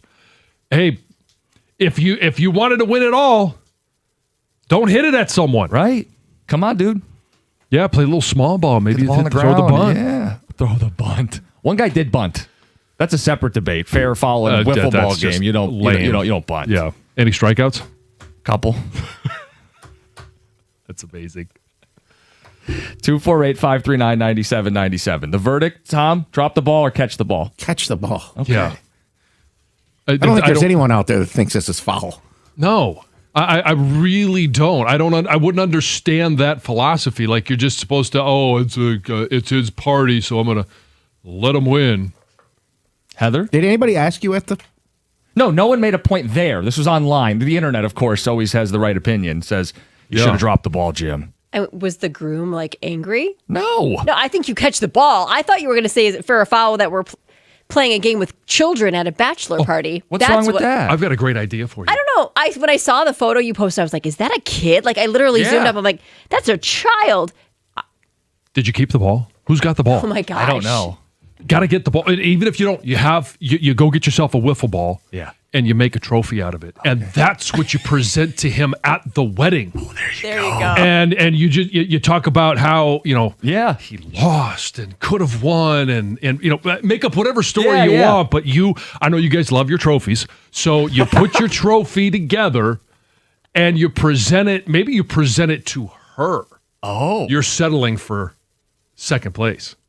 Oh, that's weird. Then it's like insinuating she should pick me because no, because you're already taken, right? No, but it's just I'm workshopping it here. So do it however you want, but there needs to be whatever happened at the bachelor party. Right? Not a lot of that stuff has to carry over, but this is a moment. This is a defining moment. It's a callback. It's a good callback. Well, I don't want to move on. Wait, you don't think we should have played with the kids? Oh, no, I love the story. I like that you got the community and the kids involved. It seems, I was a little surprised because it was a bachelor party. It's wiffle ball. I know. I understand. We're playing tackle football with them. Right. I don't know. I wouldn't want to be hanging out with any children during my bachelorette party. That's all. I think it's awesome. Yeah. I love the idea. It's the total spirit Don't of worry about Heather here. You got to understand where we're at. I think it was cool. It's like out of backyard baseball, pizza box bases, little kids, everybody's getting a swing. Sounds fun for like the 4th of July or like anybody slip and fall on one of the pizza boxes. Oh, so that was the thing. We had to institute a rule like we're not going to be hard asses about touching the base because one guy almost blew out his knee. We're like, we don't need that. It sounds like it would be. Whipping around third base. This was a multiple day event, Heather. It's like, I know. Like, what would you do? Fill your 3 days with? You guys wouldn't go shopping or something like that? I don't know. My bachelorette party was one night, so I've not done the weekend bachelorette party to know exactly what I would do. It caught me off guard, to be honest. I was like, oh, they're hanging out with kids on a manly weekend. It's just surprising. We're passing on the love of baseball to the next generation. I like the story. I was just surprised to see it at a bachelor party. That's all. Let's go to Dean in Milford. Dean, good morning. Good morning. How's it going, guys? How you doing, Dean? Good. No, you don't drop the ball. Was it someone that you know that sent you the message that you should have dropped the ball for him? No. Okay, good. Because I was going to say, stop talking to them. They're a loser in everything they do in their life. Like, this whole concept where you're supposed to lighten up to make people feel better about themselves, it doesn't make any sense to me. Do you know how I make you better? I kick your teeth in, and then I let you know that you lose so that you can search deep down inside yourself to make yourself better. That's I'm actually doing you a favor by beating you to give you the opportunity to self-reflect and get better. There's nothing you've ever done in your entire life by getting it for free that makes it worth anything or makes you better. I agree with you. Ever. Dean, Good 100%. job. Yeah. I'm very much proud of you with the catio and everything that you do. I'm proud that you did it the way that you're supposed to do it. Thank you. You sound a little surprised I did it the right way, but I'll take it. 100%. I'm surprised you caught it. So kudos on that.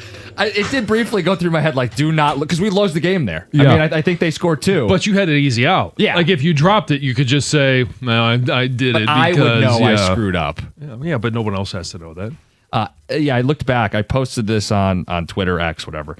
Adam said, it's his weekend, Jim. You could have let it drop. No, Adam, come on. Don't be. Says, catch the ball, game over. You play to win. I would have caught it and probably said, get used to disappointment. You're getting married. Another reason to catch, you're playing with young boys. Send the right message. Yeah. That's why I did it. Yeah. Bachelor parties later this month. Group of 12 guys going golfing. If my buddy misses a 3-foot putt to let me win by a stroke, I'd be pissed that he's so weak-minded. Derek at work. Yep. We also played we were going to play pickup basketball. We played pickup soccer. He lost all of them. The groom's team lost all of them. So he's a loser. Oh, you said it, not me. No one's letting him win was the point. Right. I mean, well, if you eventually continue to lose, it makes you fill in the blank. A loser. I was going to say, and I was on the winning team for all of these. So, John, what does that make me? You are say it winning. You're a winner. We did lose beer pong in the overtime, so that was a bit of a devastation. Anyway, we'll talk Pistons. Take some of your phone calls next. 97.1. Hey, if you're thinking about a new truck this month, a Ram truck should be right there at the top of the list. And I've seen the Ram side by side with the competition. I've driven a Ram, and the Ram truck deals at your Metro Detroit Ram dealer this month are exceptional for power. Not much of a competition here, and Ram has two choices. You could choose from Ram's award-winning Pentastar V6 or Ram's legendary 5.7 Hemi V8. For the competition in the same class, why would you trust any full-size pickup at any price with only 4 under the hood? No power, no fun. And the full-size Ram 1500 is built right here in Sterling Heights. For comfort and easy-to-use technology, nothing beats a Ram. Ram has a 5-link coil suspension, and all it's going to take is one test drive, and you're going to feel how much smoother the Ram is. Right now, lease payments on a new Ram truck are phenomenal. So are their financing offers for well-qualified buyers. Pull into any Ram dealer today. It's just that easy. When you walk through the door, tell them I sent you.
Took 2 at 3.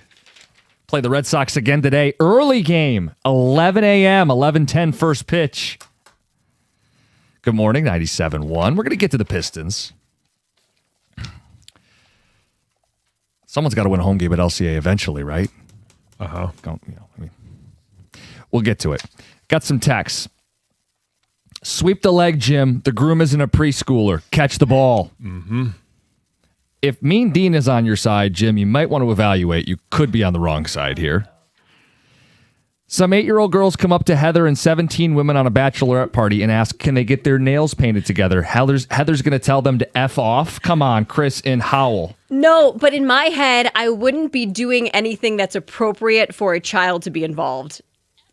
At my bachelorette party, that's where my head is. Like, everything I did at my bachelor party, a child could not attend. Like, there were activities inappropriate for anyone under 21 years old. But if, let's say you're gone for not 3 days, let's say 2 days, would it be out of the realm of possibility that you'd play a game of volleyball at a beach or something like that? No, I just, in my instant reaction was, children at a bachelor party. That doesn't go together, because I'm thinking of like what mine was like. So again, we weren't playing. This was 11 a.m. Like, we were starting the day, and it's like out of a movie. Kids, hey, can we play It's too? fun. And we loved that they wanted to play. We made sure their parents were cool with it. A couple of them were good too. I like it. The one guy's closing the game out on the mound. I got to catch the ball for him. I don't know if I'm supposed to give up the game. He feels bad about it. Great pitch. No, I like it. I love it. I was just surprised. That's all. I don't know. Like, this is okay, we all talk about games, especially a wiffle ball game. That is, anybody at any age can play, but it's a kid's game. Yes. So to integrate them into what you guys are doing, did it change how you guys, the language that you used at all? No, I mean, I think we're pretty clean anyway. Okay, so you just still not, you're not dropping the F-bombs No. And again, we made sure their parents were cool, and she was right there, and she was telling, because they wanted to bat to lead off every inning, and we had to be like, well, no, you're going to have to back up a little bit. We didn't make them wait all 9, but it was like, hey, we're going to work like every other guy's going to get in there. Yeah, you roll them in. No, and she loved it. Like, the mom, like, one of the kids, like, he struck out, and she's like, gotta go to the back. Like, she ate it up, and we had a blast. You guys invite her to the party after? We did not. I said what John was thinking. I know. Well, I already asked if she was hot. Yeah. Tex says, if I went on a drop fly ball, I wouldn't be able to truly celebrate. It would feel icky. I would rather you just catch it. Yeah. Says, drop the ball. If the show has taught me anything, it's do the opposite of what John and Gov say. Matt in a car. Okay. Yeah, well, then be a loser. I did get a text from the groom. He's listening this morning. Oh, yeah? And he said, if you would have dropped it on purpose, I would have been pissed. Said I couldn't have asked for a better game. It was 7-6 final. We came back to take the lead. He had a chance at the plate to win it. Drama. Hey, it all came together. It's exactly what you wanted. It was perfect. Like I said, we had a great time. And for him, again, I'm just glad that you guys allowed them. I mean, however you did it, allowed them to keep it close.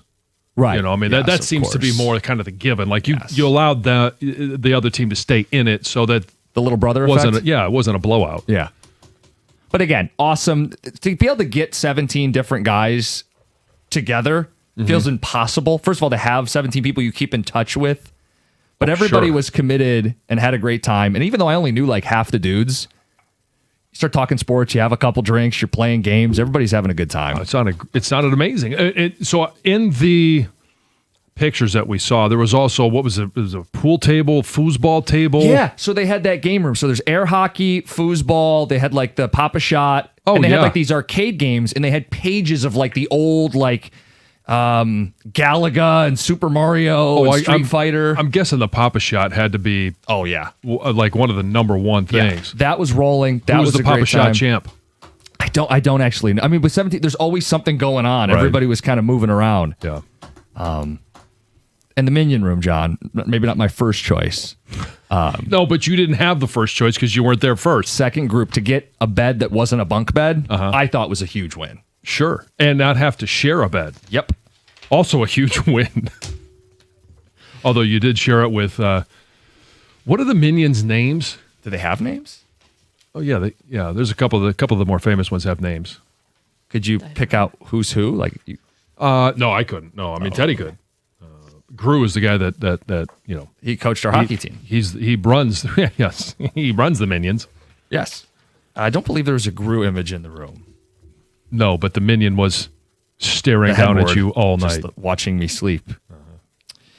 Anyway, we're going to get into the Pistons in the 8 o'clock hour. We're, of course, going to want to talk to fans because, John, that was all of the things you worried about happening in the very first playoff game. Yeah, and everything happened all at once. It was just so disappointing. And all we wanted, we didn't really care how it happened. We just wanted a win at LCA. We just wanted a Pistons postseason win. No team in Detroit has won a home game at Little Caesars Arena for postseason play. I know. That's what we just want, a home win. Just it's still waiting. They didn't put the priority patch on the Pistons, did they? They did not, John. Okay. Can't blame the garbage removal company for this one. It's just got to blame the players, the and LCAs coaches, and the jinx. I don't know what it is at this point, but we should talk through it. And we got open lines. What bothered you most from that game? Because I want you to think about it. You have a lot of choices.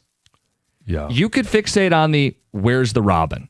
What is that from Jalen Duren? What is that from Tobias Harris? What is that from everyone not named Cade? Right. 18 of 53? Something like that? What was that from JB? Running 11 guys and Asar's only what? 9 minutes in the second half. He's one of the 3 best defenders in the NBA. You're a defensive first team. The other team is shooting 50%. The best defender on your roster plays 9 minutes in the second half, and you're running this robust 11-man rotation. I miss anything else? I mean, the spacing, just the general lack of spacing, because JB said they packed the paint, which I think does take away from some of Duren's game. You still got to work harder and get some shots up, but it was all of the things we worried that could hurt this team showing up in the very first game. In a lot of ways, it reminded me of the Lions' first game of the season against Green Bay, where the things you were concerned about immediately showed up. Yeah, I mean, it was the interior offensive line. It was the defense. It was everything that could go wrong went wrong. It was all the narratives. There were facts that lend to some truth to those narratives. And I want to address this too. We got a text that says they did have a week off. Calm down. Let's give them more than one game. All the other teams with home court had rest time, and all of them looked just fine, except the Pistons. Pistons are the only team that lost at home. And they're one of the youngest teams in the NBA. So you could say, experience, but I mean, hey, we'll talk about it more. 97-1.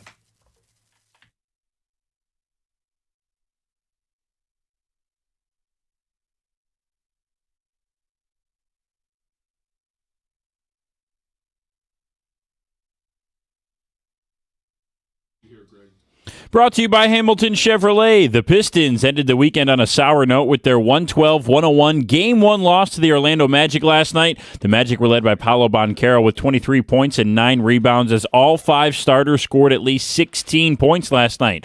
For the Pistons, Cade Cunningham led the way with 39 points, a new playoff career high for him. Tobias Harris had 17, but no other Piston scored more than 9. Asar Thompson had 8 points and 7 rebounds in 25 minutes. He said after the game that they expected Orlando's physicality, but just couldn't match it last night.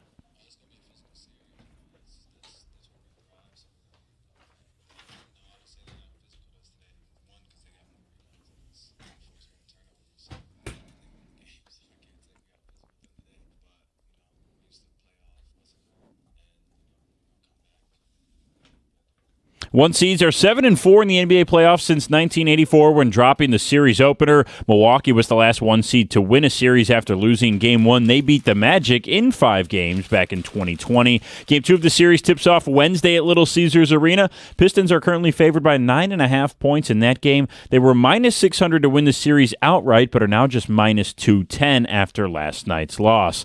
And the Tigers have their 4th and final game against Boston this morning. First pitch from Fenway is set for 11:10 a.m. right here on 97.1. At the Corwell Health Sports Desk, I'm Brendan Shabath. For more, go to 97.1theticket or Odyssey.com.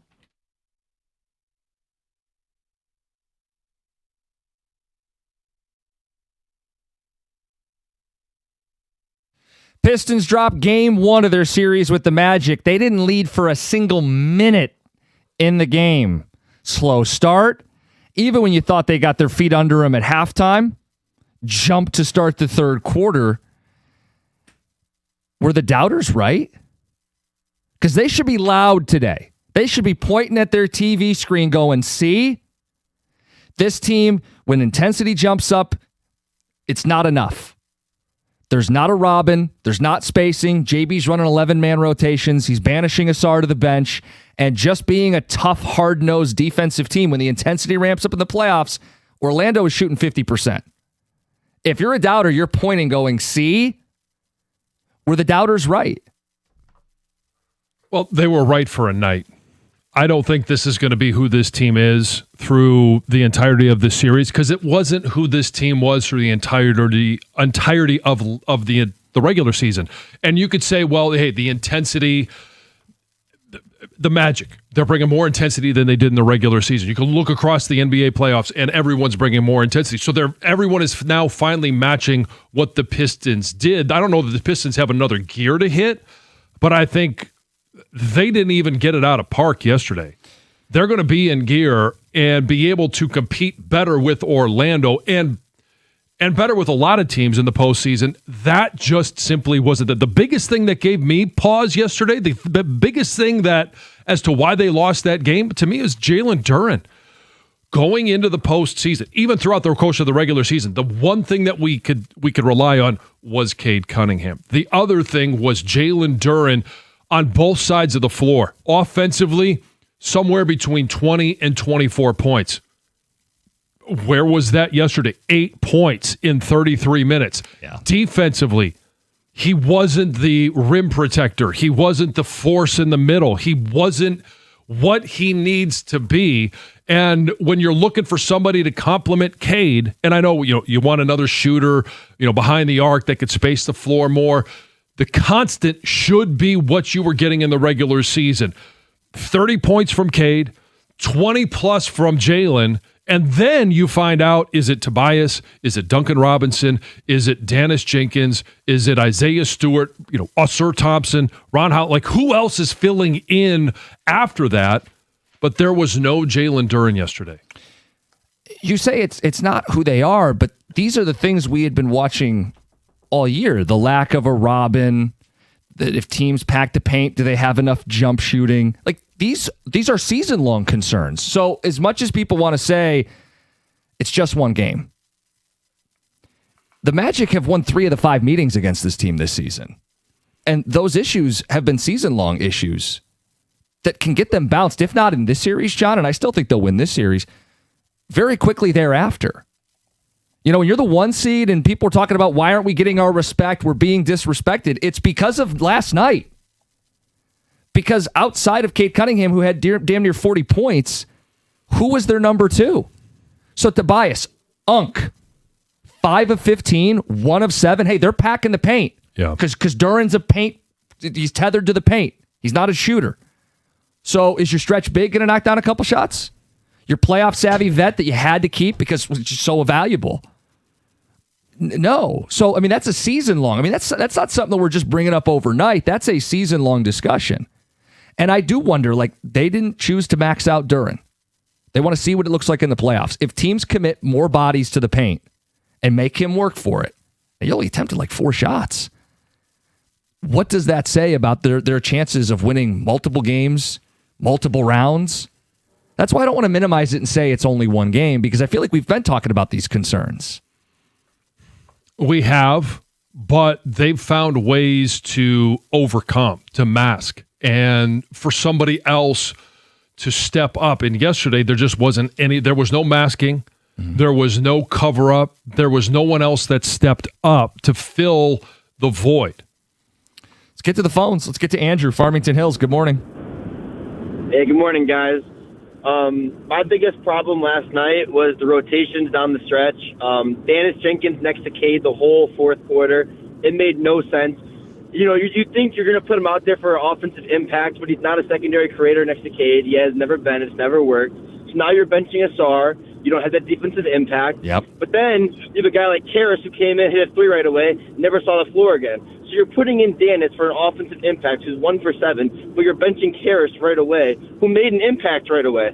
So it just didn't make sense to me. During in the whole fourth quarter almost, that made no sense. at least do some type of effort on the defensive end yesterday. Paul Reed, where is he? I mean, you got to have some balls to go to your bench if your starters are going to play like this. Dern should have not played 30 minutes yesterday. There's no reason for him to be in the game that long. It was terrible. Yeah, look, you're talking about JB's rotations. This is what people in Cleveland are probably nodding their head saying, see.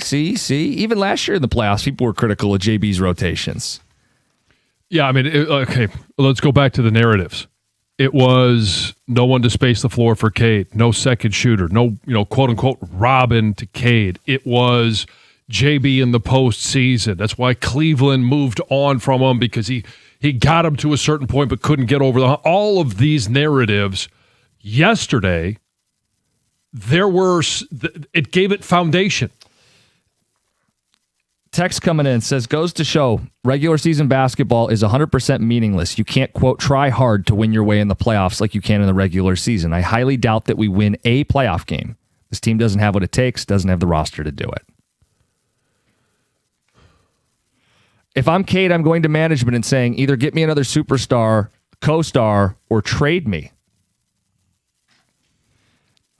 How about this perspective? The entirety of the Magic starting five are individually better than the Pistons' second best player. Whether you think that's JD or Tobias, that's the problem. We have Cunningham and then a bunch of nobodies who would not start on other playoff teams. That's extreme. Asar Thompson he's a finalist for Defensive Player of the Year. You don't think Asar would start on other playoff teams? Jalen Duren was an all-star. You don't think he would start on other playoff teams? They do have starters. But to this person's point, if I asked you to rank the 5 best players in this series, how many of them are Pistons and how many of them are Magic?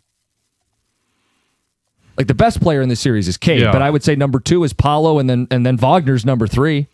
Probably. And you got Bane in that mix too.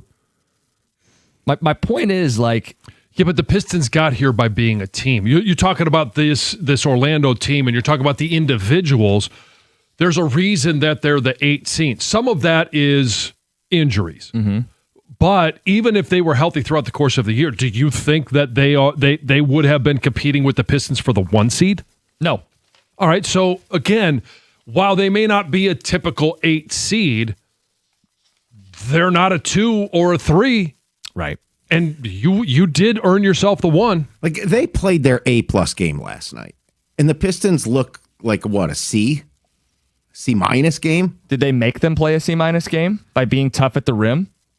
I think the Pistons, if they came in more, I'm going to use the word prepared. I'm not putting that on JB. Ready to play the game. I thought they looked a little bit, tepid or whatever at the beginning of the game. Like, not ready to start playoff intensity. Orlando looked like they had already played a playoff game. Okay, but so this has come up. And I'm not saying you're pushing this narrative, Tom, but we've seen this, like, well, the Pistons, it's rust, right?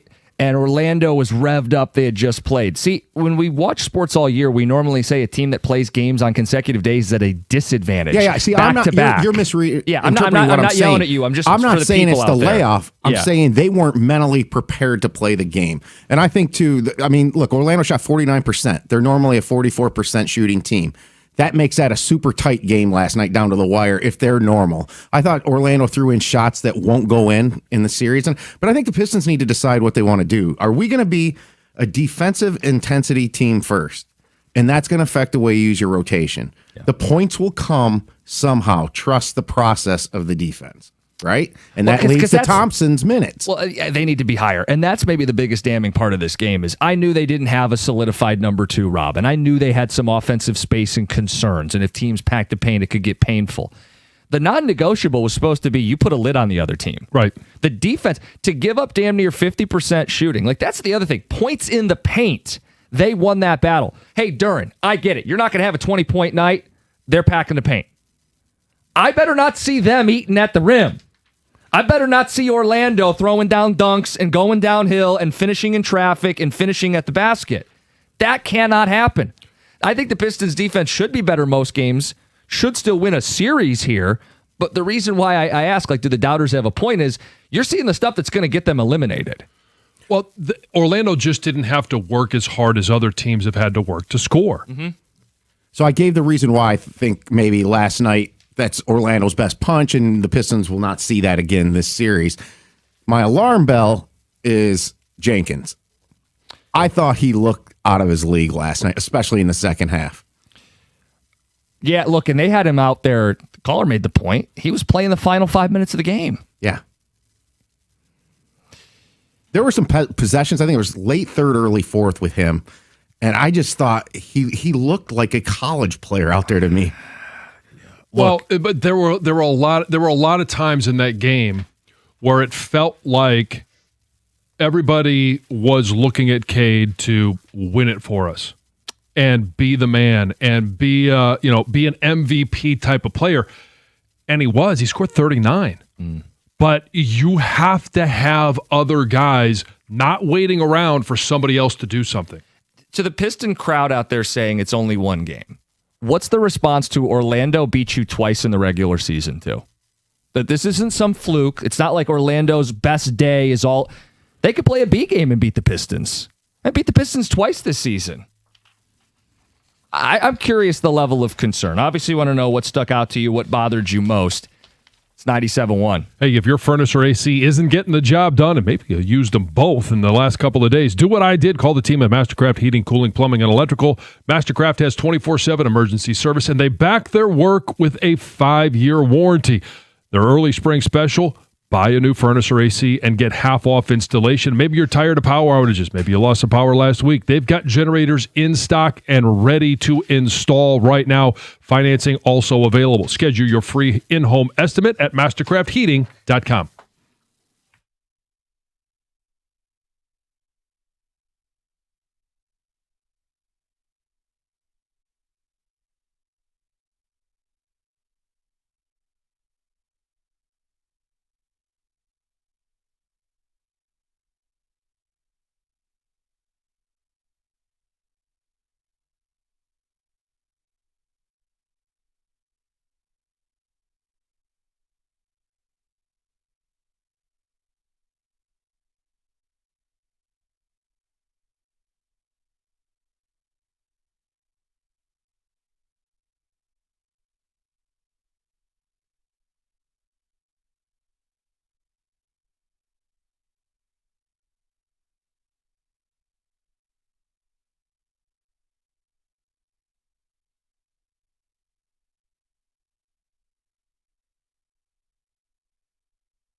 Blaha on a radio call. Pistons down 0-1 to the 8th seed.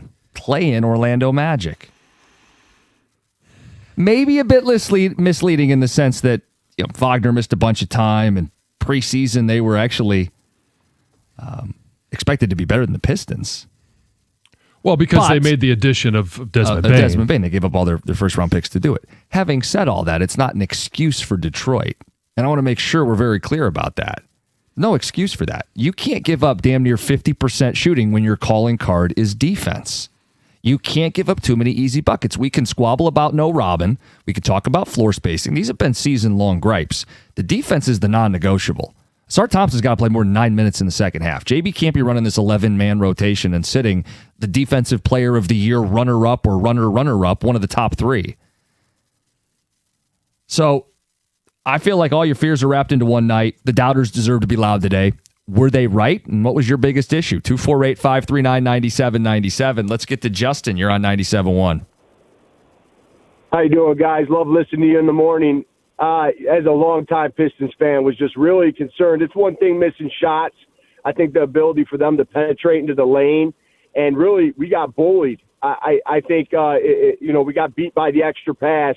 But for me, it's the demeanor. Like, I know it's the way of the NBA anymore, but complaining about everything from the head coach to the players in the beginning of the game to the end of the game, looking for every foul, looking for a way out, complaining instead of getting back on defense. I think that's the demeanor that's going to hurt us. And I think Orlando doesn't care right now. They have nothing to lose. They're the 8th seed, and they came out and bullied us, and Detroit sports don't get bullied, and that's my biggest concern. Yeah.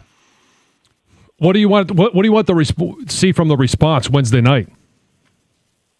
I'd like to see a lot less complaining, a little bit more, obviously, a little bit more grit on defense. Yes. Stop letting the lane penetrate. If you have to get a little bad boy dirty here in regards to how, I think all of our sports. I was talking to one of my buddies yesterday, whether it's hockey or football or baseball or basketball, when we're playing well, we start with defense and we start with the demeanor that we don't take anything from anybody. And I just did not see that from that team. And that's what I was expecting to see the most coming out. First time long play, first time play a playoff game in front of a home crowd, and really just to make it a physical, nasty game, take them to the deep end. And I just didn't see that yesterday. You didn't. You didn't from the jump. You didn't when they could recollect themselves at halftime. You just didn't see it in totality. You didn't see it in the fourth quarter when they had to do it. In that sense, Orlando is built in a similar way to the Pistons. They've got some bigs and some size, and they are not a run and gun team. They're a lot more of a physical paint team too. So you're going to have to win a game that maybe is in the high 90s. But that requires you to play a brand of defense that we didn't see last night. Tex says the loss is on JB. Season worth of data. The offense is better when Asar's on the floor. Play the effing kid. JB must not trust Asar Thompson. Another points out they were +2 with Asar on the court. He played 9 minutes in the second half. Inexcusable. Last night was JB's fault. You have the defensive player of the year, all NBA defense on your team, and he's on the bench while the team's getting lit up. What are we doing, Travis and Westland? I think that's an incredibly valid criticism. And people were saying it last year in the playoffs. Play Asar Thompson, even without a jump shot. Right. You are in the net a better team. Because you can lean on the strength of your team and get stops and get transition. So I could understand the argument of not trusting Asar last year. Right. I don't understand that argument this year. What shocked me the most was the lack of energy at LCA. It was dead. Now, I wasn't there. I can't speak to it. We'd love to corroborate that from other calls or texts. I know the crowd was into it last year when I was at those playoff games. And I'd imagine the crowd would have been into it if the team played with a little more life. I hate when we put it on the fans. I don't know if that's what this texter's doing. I just hate when we shift it to why don't Detroiters get up for their team? Their team that didn't get up for the game? Who are we pointing a finger at here? I think what upset me the most, just as a fan, is, okay, first half, whatever. It's maybe you're rusty, maybe you're young, maybe you're inexperienced, maybe you were too high coming into the game, and you're just, the moment was not what you expected. You didn't come through in the moment, but then you go into halftime. Things settle down. Right. You've got a half under your belt. How do you come out of halftime? How do you respond? And it was Orlando that came out and they put their foot right on your throat. You know who's getting some blame for last night? Unexpected name. Angel Reese. Ow. I blame Angel Reese, who left Jalen Duren for Wendell Carter. So I looked this up online because I didn't know this. Apparently, Duren and Reese were connected in the summer of 2024. Couldn't find that they were officially dating. She is with Wendell Carter now. I could not care less about about the last 30 seconds that we just had. I really could not. The amount of how this has no effect on the game. This texter's theory is that it's in Duren's head.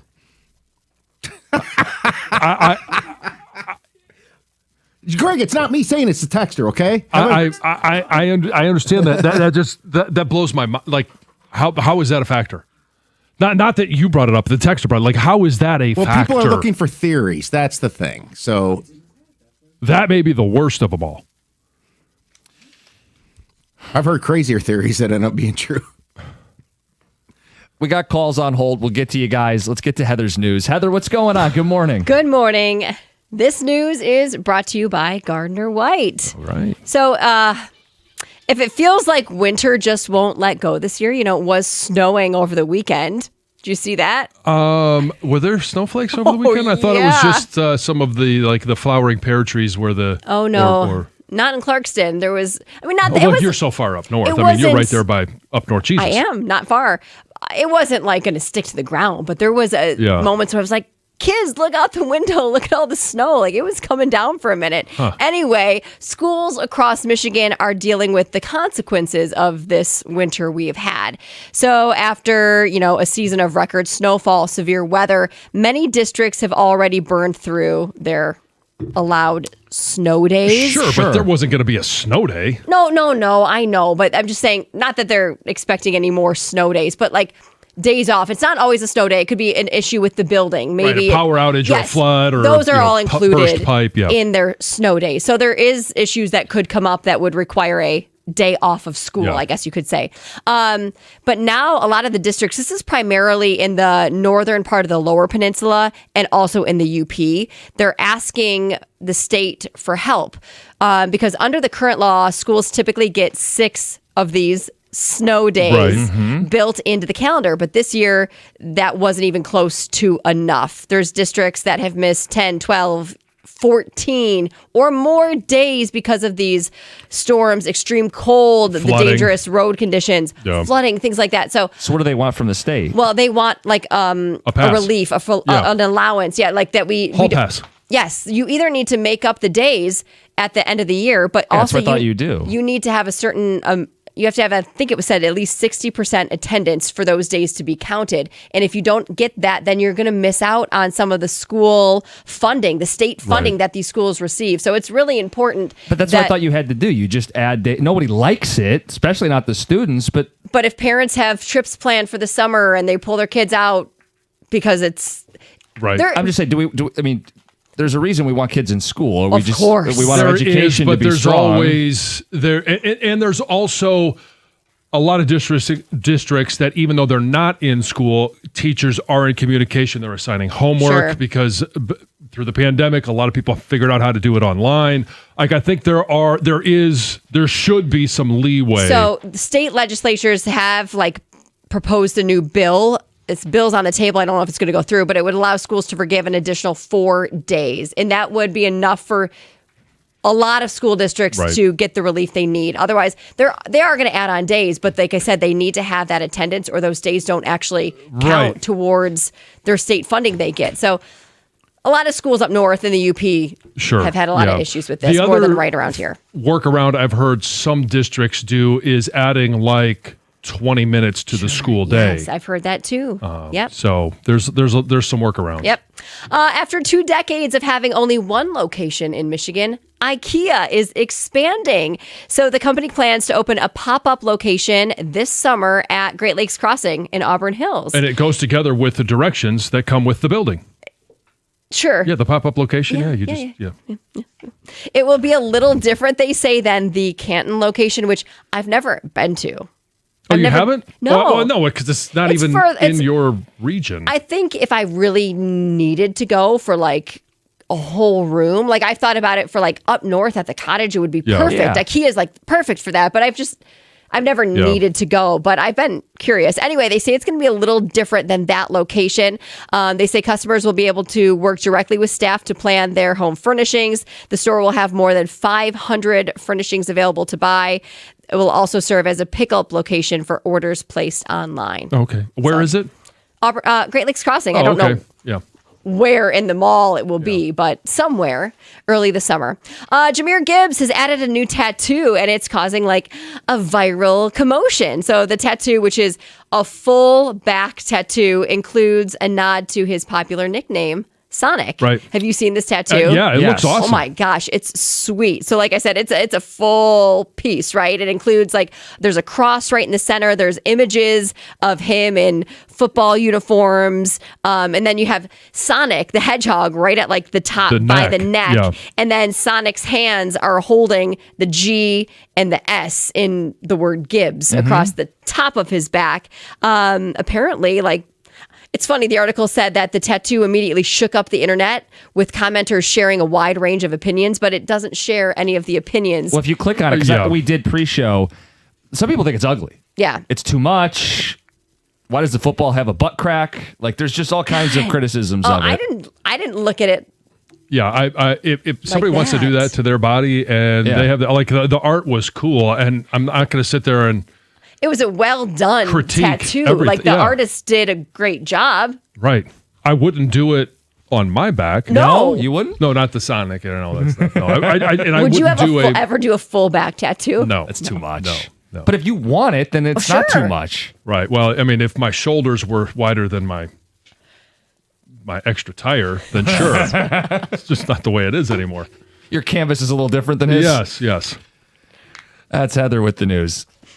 A lot of people want to talk about the Pistons and the showing or lack thereof for their first playoff game against the Magic. It's 97-1. All right, guys, it's truck month. And at Moran Chevrolet, it's time to get a great deal. Michigan's #1 selling Chevy dealer 2 years in a row. Spring is here. Tax refunds are hitting. Now's when you make your move. You can lease the 2026 Silverado. That's the RST 4x4 crew cab. That's got the V8 engine starting at $249 a month. 24-month lease. You just got to put $999 down. Shop online anytime. You can click around at MoranExpress.com or stop by. They're on Gratiot just north of 15 Mile in Clinton Township. That's Moran Chevrolet, where you always get the best price, period. Chevrolet, together, let's drive.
Wow. And how about this? You want to put that in perspective? That's Blaha. First time since 1998 that a 1 seed didn't lead for a minute in their playoff opener. So when the outside narrative is the Pistons are only a 1 seed because they're a try-hard team, that they have some flaws that are going to get exposed in the playoffs, and then they play that way and lead for 0 minutes, the doubters have a right to be loud today. The doubters are going, where is your Robin? Duren held the single digits. Tobias Harris, 5 of 15 shooting. He's just so valuable for this team. Hey, they're clogging the paint. Where's your 4? Who can shoot a little bit? 1 of 7 from 3 for Tobias Harris. So again, these doubters who've been saying it all year are going, see? And hey, your floor spacing, because JB says you're packing the paint. That's why Duren was really struggling offensively. Doesn't excuse their lack of energy on defense. But okay, well, that spacing has been a question going back to the start of the season. What's it going to look like when things ramp up? People say this team tries hard on defense, but everybody's going to ramp up, and their defense wasn't special yesterday. So again, you just start checking the boxes of things that worry you about them. JB in the playoffs, Bickerstaff. Is he a regular season coach, but he stalls out in the chess match of the postseason? He's running 11 guys out there, sitting as Defensive Player of the Year candidate for key stretches in the second half. Can't do it. So you choose what bothered you most from that. I said to me, it's the fact that they didn't play a high-end defensive game. Orlando can't be shooting 50%. If you have to win this game 98-96, so be it. Right. That's the way you're built. It can't be that. It can't be Cade needed to get 50. 39 wasn't enough. He needed 50. That is not the recipe for winning this game or this series. No, and I don't think it's a recipe for winning any game in the postseason. You may have one of those one-offs where Cade goes for 45, but you still need 20 plus from Duren. You're going to need close to 20 from Tobias Harris. And then where else are you getting it? 9, 10 from Duncan. Sure. And Dennis Jenkins throws in 5 or 6. You're going to need more than just Cade Cunningham. If the Pistons play the defense they played all year, and it is one of the better defenses in the NBA, they should still beat the Orlando Magic. Right. It does come down to what are they going to do defensively. Yeah. I mean, then you get some more easy, fast breaks. You just lower the threshold, the burden. You don't have to score as much, all of that. Instead of waiting until Wednesday to respond, that's why I thought, again, coming out of halftime, whether it's tweaks that JB's making or it's just somebody in the locker room saying, hey, guys, this is not us. Hey, let's go out there. Offense, we'll figure that out. But the one thing that we haven't had to figure out all season is how we're playing defense. Well, Wednesday, I mean, in addition to being like a must-win from hey, you can't go down 0-2 as the home side. You only come back and win 13% of the time. It's also, you're going to get dumped on locally, nationally, everywhere. Who was really the 1 seed in this series? Right. If you took the numbers away, who looked like the 1 seed? Yeah. Take the logos off, and we'll just put up the stats. Tell us who you think is the 1 seed. The national media that was already saying this is a vulnerable team are going to say, told you. Yeah. Told you. Pesky, cute. During the regular season, I know you're trying to find a good little... That's what everyone's going to say this week. Good, cute little pinch your cheeks, coochie goo basketball team, but now it's the playoffs. You're so annoying. They're giving them that ammunition. I don't like it. You're going to get more of the Evan Roberts of the world that are just going to rub it in. So when you roll out on Wednesday and it turns into another one of these knockdown, drag out at the rim games, you better be the bully. Yeah, and again, I'm not going to be surprised if we're sitting here on Thursday morning going, that's more like it. Right. Right. And it to calm everyone down and to ease everyone's discomfort of not having won a home playoff game ever at LCA, but since 2008, not winning a series, all of the things. And it goes back to, when we had Trajan Langdon on. Yeah. We asked him. And he said, well, hey, let's make sure we take care of business first. We haven't won a home playoff game. We haven't won a playoff series. And I think he had some of the same questions and doubts that everyone has. When we had him on, there were people who said, boy, that's a guy who's grounded. He's not getting too high. He's got his head screwed on straight, right? knows, and he said the playoffs are a different animal or a different kind of monster, I think might have been his quote. But then the rebuttal is, if you knew that, if you knew, hey, even a first-round series win wasn't going to be a gimme, why was the deadline conducted that way? Mm-hmm. And I don't want to do that yet. It's only one game, but they're giving people that ammunition. Let's get to Brandon. You're next. You're on 97.1. Hey, what's going on, fellas, man? Thanks for, allowing me to speak. Just a couple things I noticed. First of all, it's just game one, bro. It's a game of runs. Nonetheless, we are the number one seed, so we shouldn't have lost that way. But a couple things I did notice. For one, they just outplayed us. It looked like they were hustling more than us yesterday. Mm-hmm. They were crashing the boards more than we were yesterday. We turned the ball over more than they did yesterday, and we just wasn't hitting shots that we normally make. So I just feel like, once we clean up the little intricacies of the game, I feel like it'll give us a chance to be the team that we know that we can be. We've known all this time we didn't have a number two for real to Cade. And for a small moment, we saw, little flashes of that from Duren. We need for that Duren to come back for the entire playoffs for this to work out. So we got to just hold up. What do you think the answer? Because if I'm Orlando, I love my game plan. I mean, JB said they packed the paint. If I'm Orlando, I'm going to pack the paint again. I'm going to make it so. I mean, Duren doesn't have this polished post-up game, so I'm going to make him deal with multiple bodies on the low block. I'm not going to give him alley-oops. I'm going to take that away. Cade tried to force it a couple times. Like, the answer is you're going to have to knock down some shots or you're just going to be dealing with brick walls. Yeah. Yeah, definitely. We definitely got to start knocking down those shots. But see, that's where like the where I said they outplayed us. It was a lot of plays where we should have been getting those offensive rebounds. We didn't get an offensive rebound until like the late in the second quarter. Like they were just out hustling us. They just out basketballed us yesterday, man. Mm-hmm. And game two is definitely fight or flight, and we got to just play harder. Like that's our calling card. We are like, to me, the most blue collar team in all of basketball, literally. And we that's the branding, on that. And you got to show. And I think they will. Like, I would be a little stunned if they get bullied back-to-back games at home. I would be shocked. But suddenly, just like we're saying, well, you only lost one. You've only won one. And you were in a series. I mean, what's the cliche? Yeah. The series starts when the road team wins their first game. Well, it happened. Game on. And Orlando has won 3 of the 5 games this year. It's not a gimme you're going to win all the games in Orlando. I mean, this could be going 6 or 7 games. And to say this team has aspirations of the Eastern Conference Finals, we take calls, people say, get to the NBA Finals, and you're talking about escaping in the first round? Right, yeah. That's the takeaway. Not that I think they're losing the series today. We're going to talk about all the warts. I don't want that to be the takeaway, as the morning show thinks they're losing the series. My concern is, how far is this team going to go if they're in a dogfight in the first round against an 8th seed? Well, are they more like the team that we watched through 82 regular season games, or are they more like the team that we saw last night?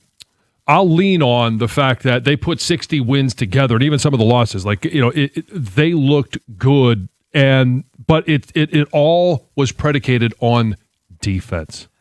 But it creeps in my head when you ask that question. Like, of course, they're more of the team that played 82 games than the team that played 1. But the Pistons in the regular season were even with the Magic. Right, but it also goes to... So if I take regular season, and they didn't have Franz Wagner for half the season. Is the team that the Magic was last night more of who they are representative than the team that they played for 82 games? Well, I think that's going to be a big takeaway, too, as people dissect the series, is they're going to go peek under the hood and think, boy, Orlando played down all year because of injuries.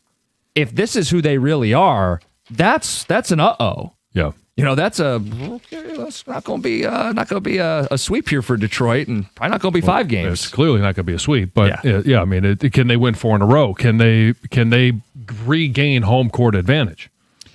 Pages of text, callers to get to. Want to talk about last night's Pistons game? It's 97.1. If you're thinking about a new truck this month, a Ram truck should be right there at the top of the list. And I've seen the Ram side by side with the competition. In fact, I've driven a Ram. The Ram truck deals at your Metro Detroit Ram dealer this month are exceptional. For power, Not much of a competition. Ram has two choices. You can choose from Ram's award-winning Pentastar V6 or Ram's legendary 5.7 Hemi V8. And for the competition, why would you trust any full-size pickup at any price with only 4 cylinders running that engine? It's not going to... Hey, no work, no fun with 4. The full-size Ram 1500 is built right here in Sterling Heights, so we're creating our own jobs. And for comfort and easy-use technology, nothing beats a Ram. Ram has a 5-link coil suspension, and all it's going to take is one test drive, and you're going to feel how much smoother a Ram is. Right now, lease payments on a new Ram truck are phenomenal. So are the financing offers for well-qualified buyers. Do me a favor. Pull into any Ram dealer today, sit down, start one, and you're going to hear the difference.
Hey, total credit.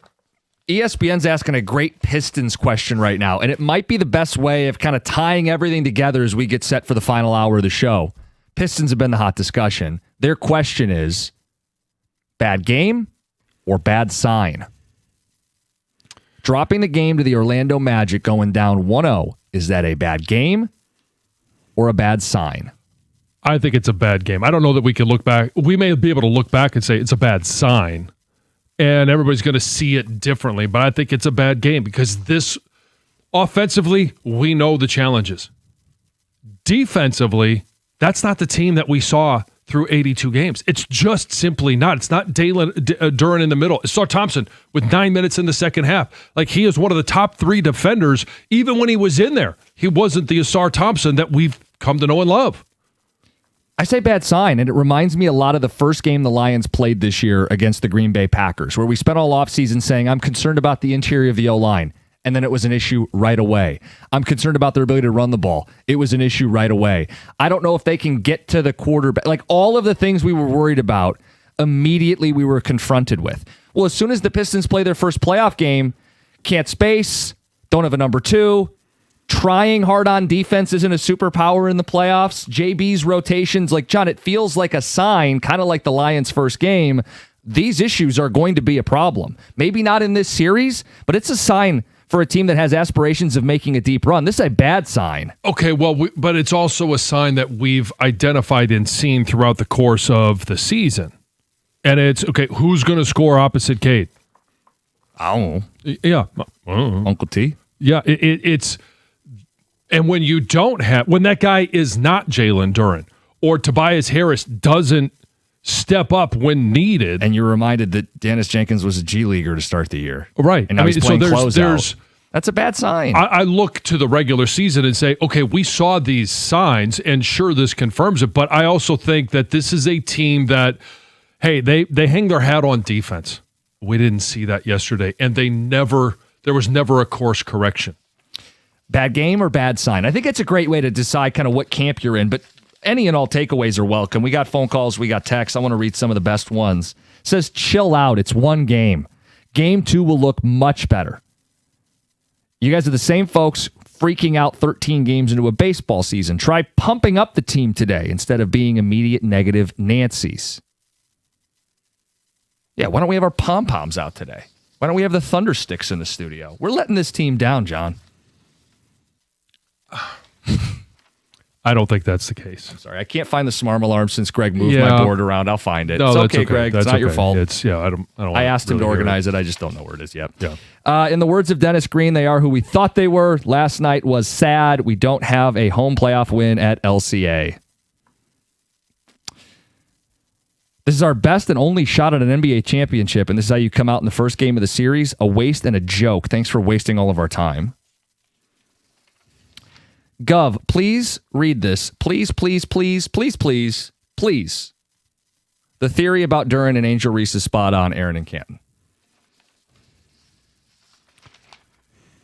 We threw that out there for S's and G's. Yep. In reality, come on. Unless there was... It's not a valid excuse. If there was chirping on the court, maybe. But even then, like, rise above.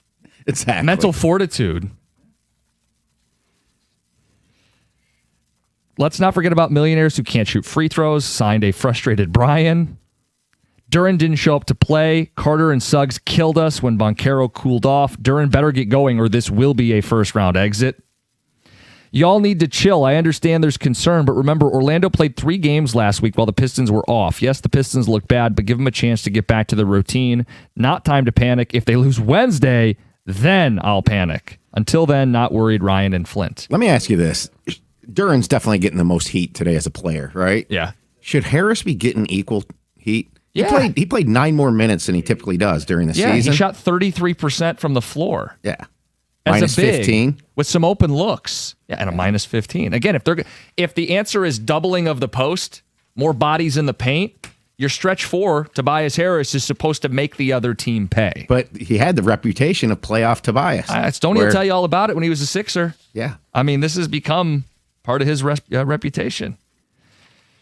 Let's get to Isaac in Dearborn. You're on 97.1. Hey, good morning, guys. I feel like you hit it on the head. defense is what carried this team all year. And then obviously when you get to the playoffs, everybody starts playing actual defense. So that advantage kind of goes away. And then the fact that we have no shooting kind of got exposed last night. So you think bad sign, not just bad game? I don't know. I mean, I still think bad game, and I still think they're going to win this series in 5-6. I don't think they're a finals team, and so in terms of the rest of the playoffs, I think bad sign a little bit, yeah. Okay. I think that's fair. Adam, in Detroit, this game has you feeling what? I mean, I think you can't overreact to game one, and Detroit's got to play better. I mean, but I do want to focus a little bit on Orlando. You spoke to this a little bit already. Orlando has some of the most playoff-capable guys of anyone in the East, and they had some tough goes this season with Franz only playing 30 games and Banchero having some, young star moments. But if the light bulb goes off, this team was expected to be a top 3 or 4 seed in the East. So I think Detroit can win it. We got to get back to what we can, to like our identity. But to expect us to get a sweep is unrealistic. This is going to be a bit of a dogfight. Yeah, it could go 6 or 7, and they will win this game if they play their brand of defense. They will win this series if they play their brand of defense. That's even through the even through the offensive shortcomings, they should win this series if they play their defense. Pistons defense. And if they're tough and they respond, like there was no response. And Asar's got to be playing if they're going to play the Pistons brand of defense. So, like, we're blaming Duran's bad night. Yes. Tobias. JB, dude, I need Asar playing the majority of the second half. If you're going to play Pistons defense and win the series that way, Asar has to play more than 9 minutes in the second half. Tex says, maybe it's just me, but I cringe every time Costa says Unc or Uncle T. I ain't touching that. Cookies, you're too white to say that. That's what he meant to say. 248-539-9797. We'll just say what it is. Glad you said it out loud. Guys, is it a Duran issue or a game plan issue? Let's be honest. He only took 4 shots in the game. 30 seconds. I mean, you got to find ways to get him going. Yeah. He also has to get himself going. Get himself going, yes. I mean, it's a little bit of both. Little column A, little column B. We'll mix in the Tigers a little bit in the 9 o'clock hour. We got Pistons phone calls to get to. I said no shortage of texts. People want to weigh in. The question was, is this bad game or is this a bad sign? Pistons didn't lead for a single minute in their playoff opener. It's 97-1.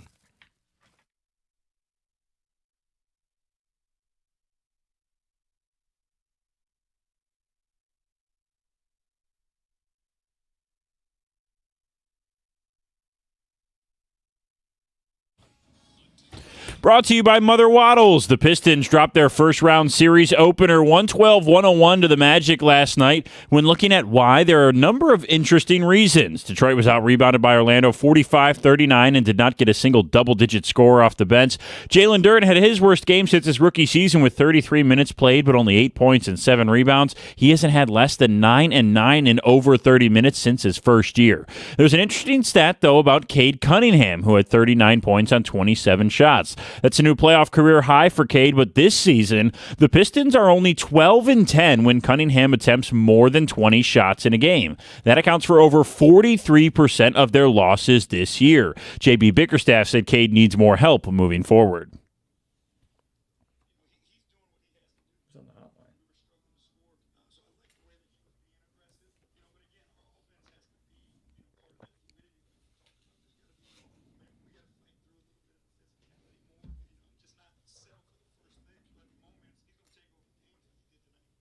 Cade's 4 assists last night were also the fewest he's had in a game since November. He'll need to find more of those on Wednesday for Game 2. The Tigers have Game 4 of their extended series today against the Boston Red Sox on Marathon Monday. Jack Flaherty scheduled to pitch this morning for Detroit. We have the pregame at 10:45 here at 97.1. First pitch just after 11 o'clock. At the Corwell Health Sports Desk, I'm Brendan Shabbat. For more, go to 97.1 The Ticket or Odyssey.com.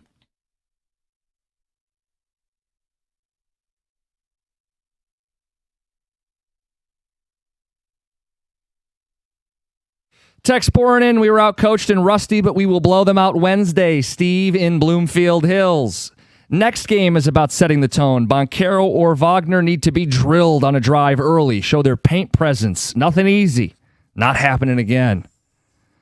Tech says it's almost like the team isn't actually good. They just tried hard in a regular season when 90% of teams don't try.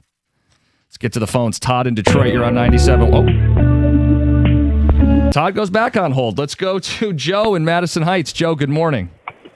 Good morning. I'm down in Ohio, so I need a go blue, please. Yeah, good luck. Go blue. Go blue.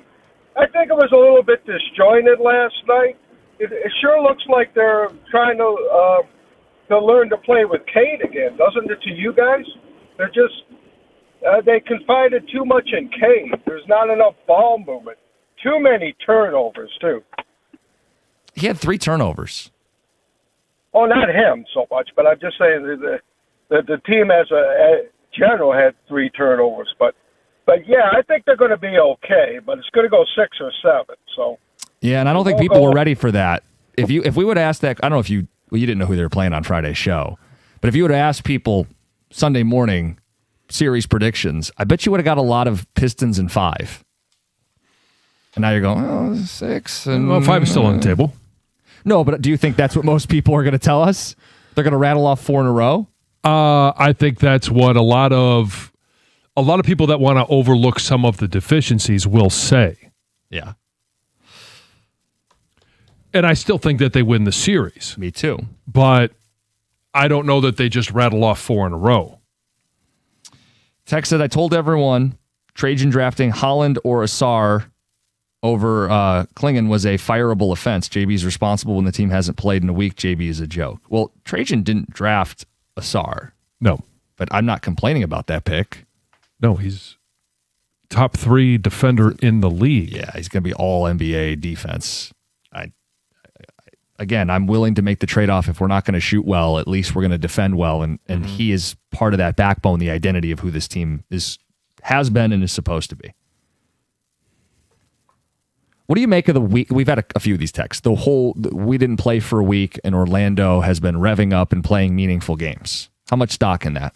Not a lot of stock. Okay, thank you. I don't buy into that because so was everyone else. And when you look at what San Antonio did, the Celtics, Oklahoma City, I'm not buying into that at all. I mean, hell, look at Cleveland. Cleveland didn't have any problem with Toronto. The Nuggets stomped on the Timberwolves. And the idea that Orlando was revved up, like I just want to point out that, yes, they had played a bunch of games last week. They were playing on a back-to-back, right? Yes. But it's not. We don't have a hockey goalie on here that we're concerned about back-to-backs. No, but I just know, like, traditionally in sports, like, you'll see it reflected in lines. Oh, they weren't. Not a back-to-back. They played Friday. Excuse me. Sorry, Bachelor weekend. It's all right. I went with you. It's all right. But the idea here is the idea that the Pistons sitting at home is a detriment when other 1 seeds and 2 seeds were also facing teams that played last week and didn't have any issues. It's uniquely a Detroit issue. Nobody else had that issue. Yesterday it was a Detroit issue. And because if it wouldn't happen, but if you were sitting at home and then you had to play your first game on the road, maybe I put a little more credence into it, but no, they were at home. Like everything was in their favor. They were well rested. Ready to go. Whole rusty thing, it shouldn't have. If there was a time for rust to be a part of the equation, it's Cade coming back, only playing 3 games, after his, loss of cabin pressure in his lungs. But it didn't feel like he was a guy who was, huffing and puffing and, coming up for air. He played one of his 40 minutes, 39 points. He was 10-11 from the line. Like, if you're tired and you're gasping for air, I wouldn't expect him to go 10 of 11 from the free throw line. Like, he was everything he needed to be last night.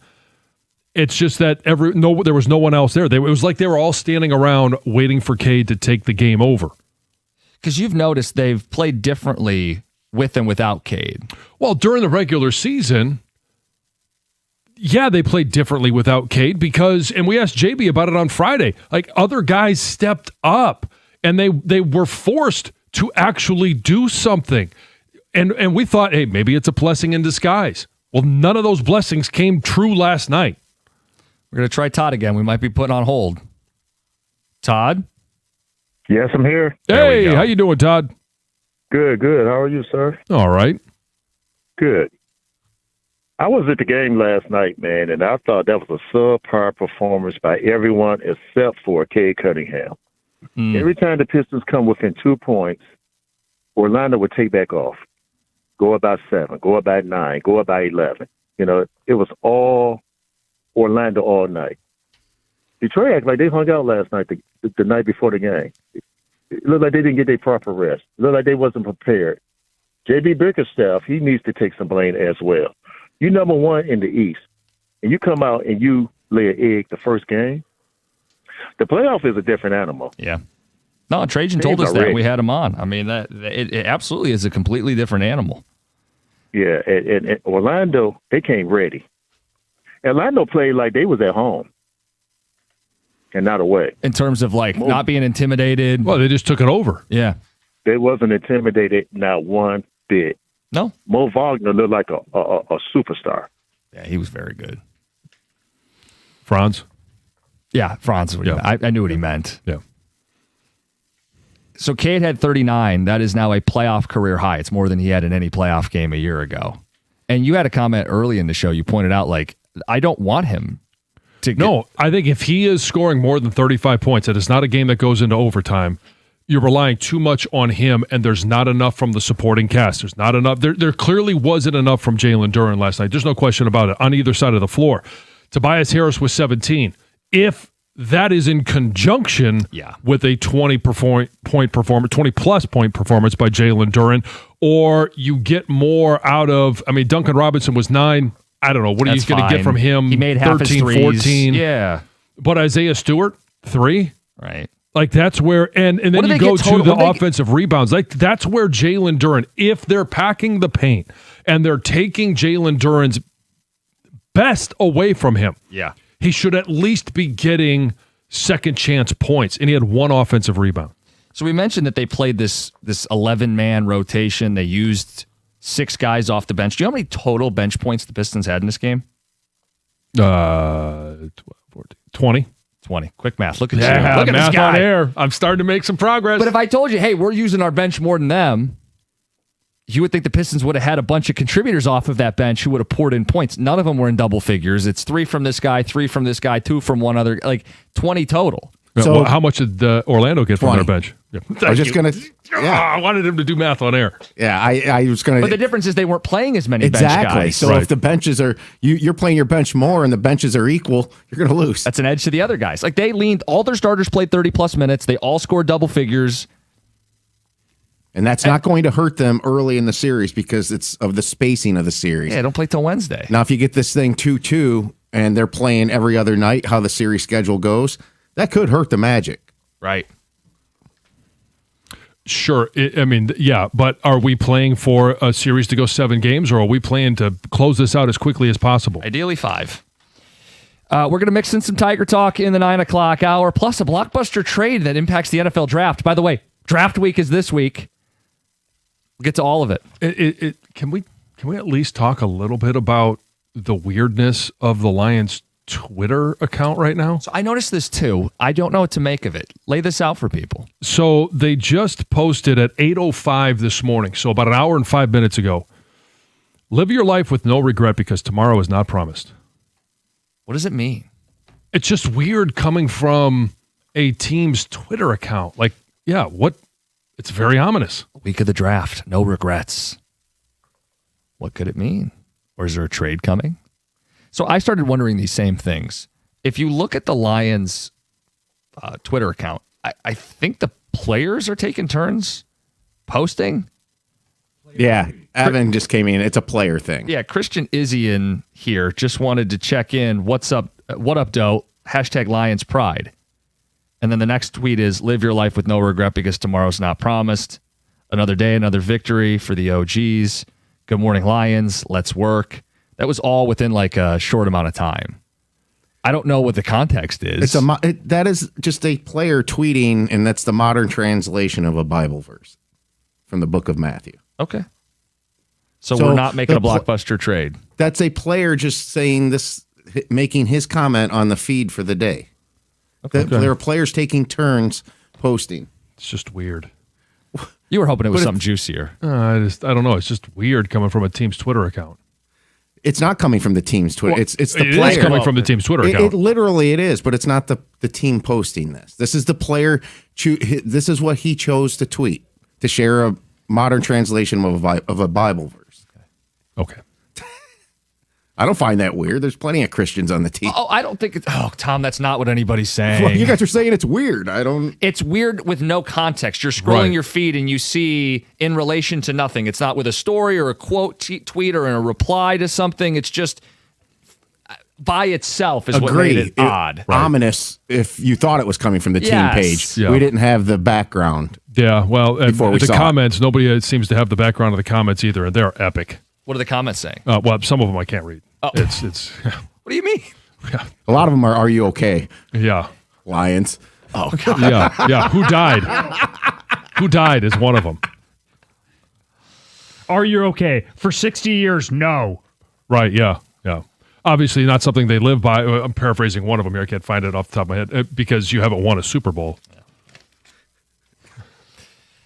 Anyway. I love doing this live on the air without hashing it out. Beauty of live radio. Hey, there was a deal made this week in the NFL that impacts the NFL draft a couple days out. We'll get to that next. We also want to touch on the Tigers, who took 2 of 3 this weekend against the Boston Red Sox. They're playing at 11 a.m. today to wrap up that series in Boston. It's 97-1. Hey, in my career, I've learned a number of things, but one of them is that the best results come from having the right team in your corner, and it holds true here at the station as well. That's exactly why I love First Merchants Bank. They've been my bank for years because they do something a lot of big banks have forgotten about. They take the time to get to actually know me, and whether I'm looking for long-term growth or just need a sounding board for a big financial decision, they provide the kind-of-side advice and tailored solutions that actually work for my life. With First Merchants, I never feel like I'm just another account number.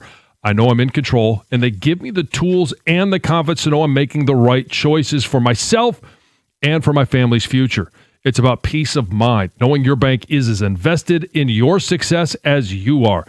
If you want to feel that same confidence in your financial journey, all you got to do is visit firstmerchants.com to learn how they can help support you and your family as well. First Merchants Bank, helping you prosper. Member FDIC.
Got a couple NFL headlines and then a Tiger question based on their game today against the Red Sox.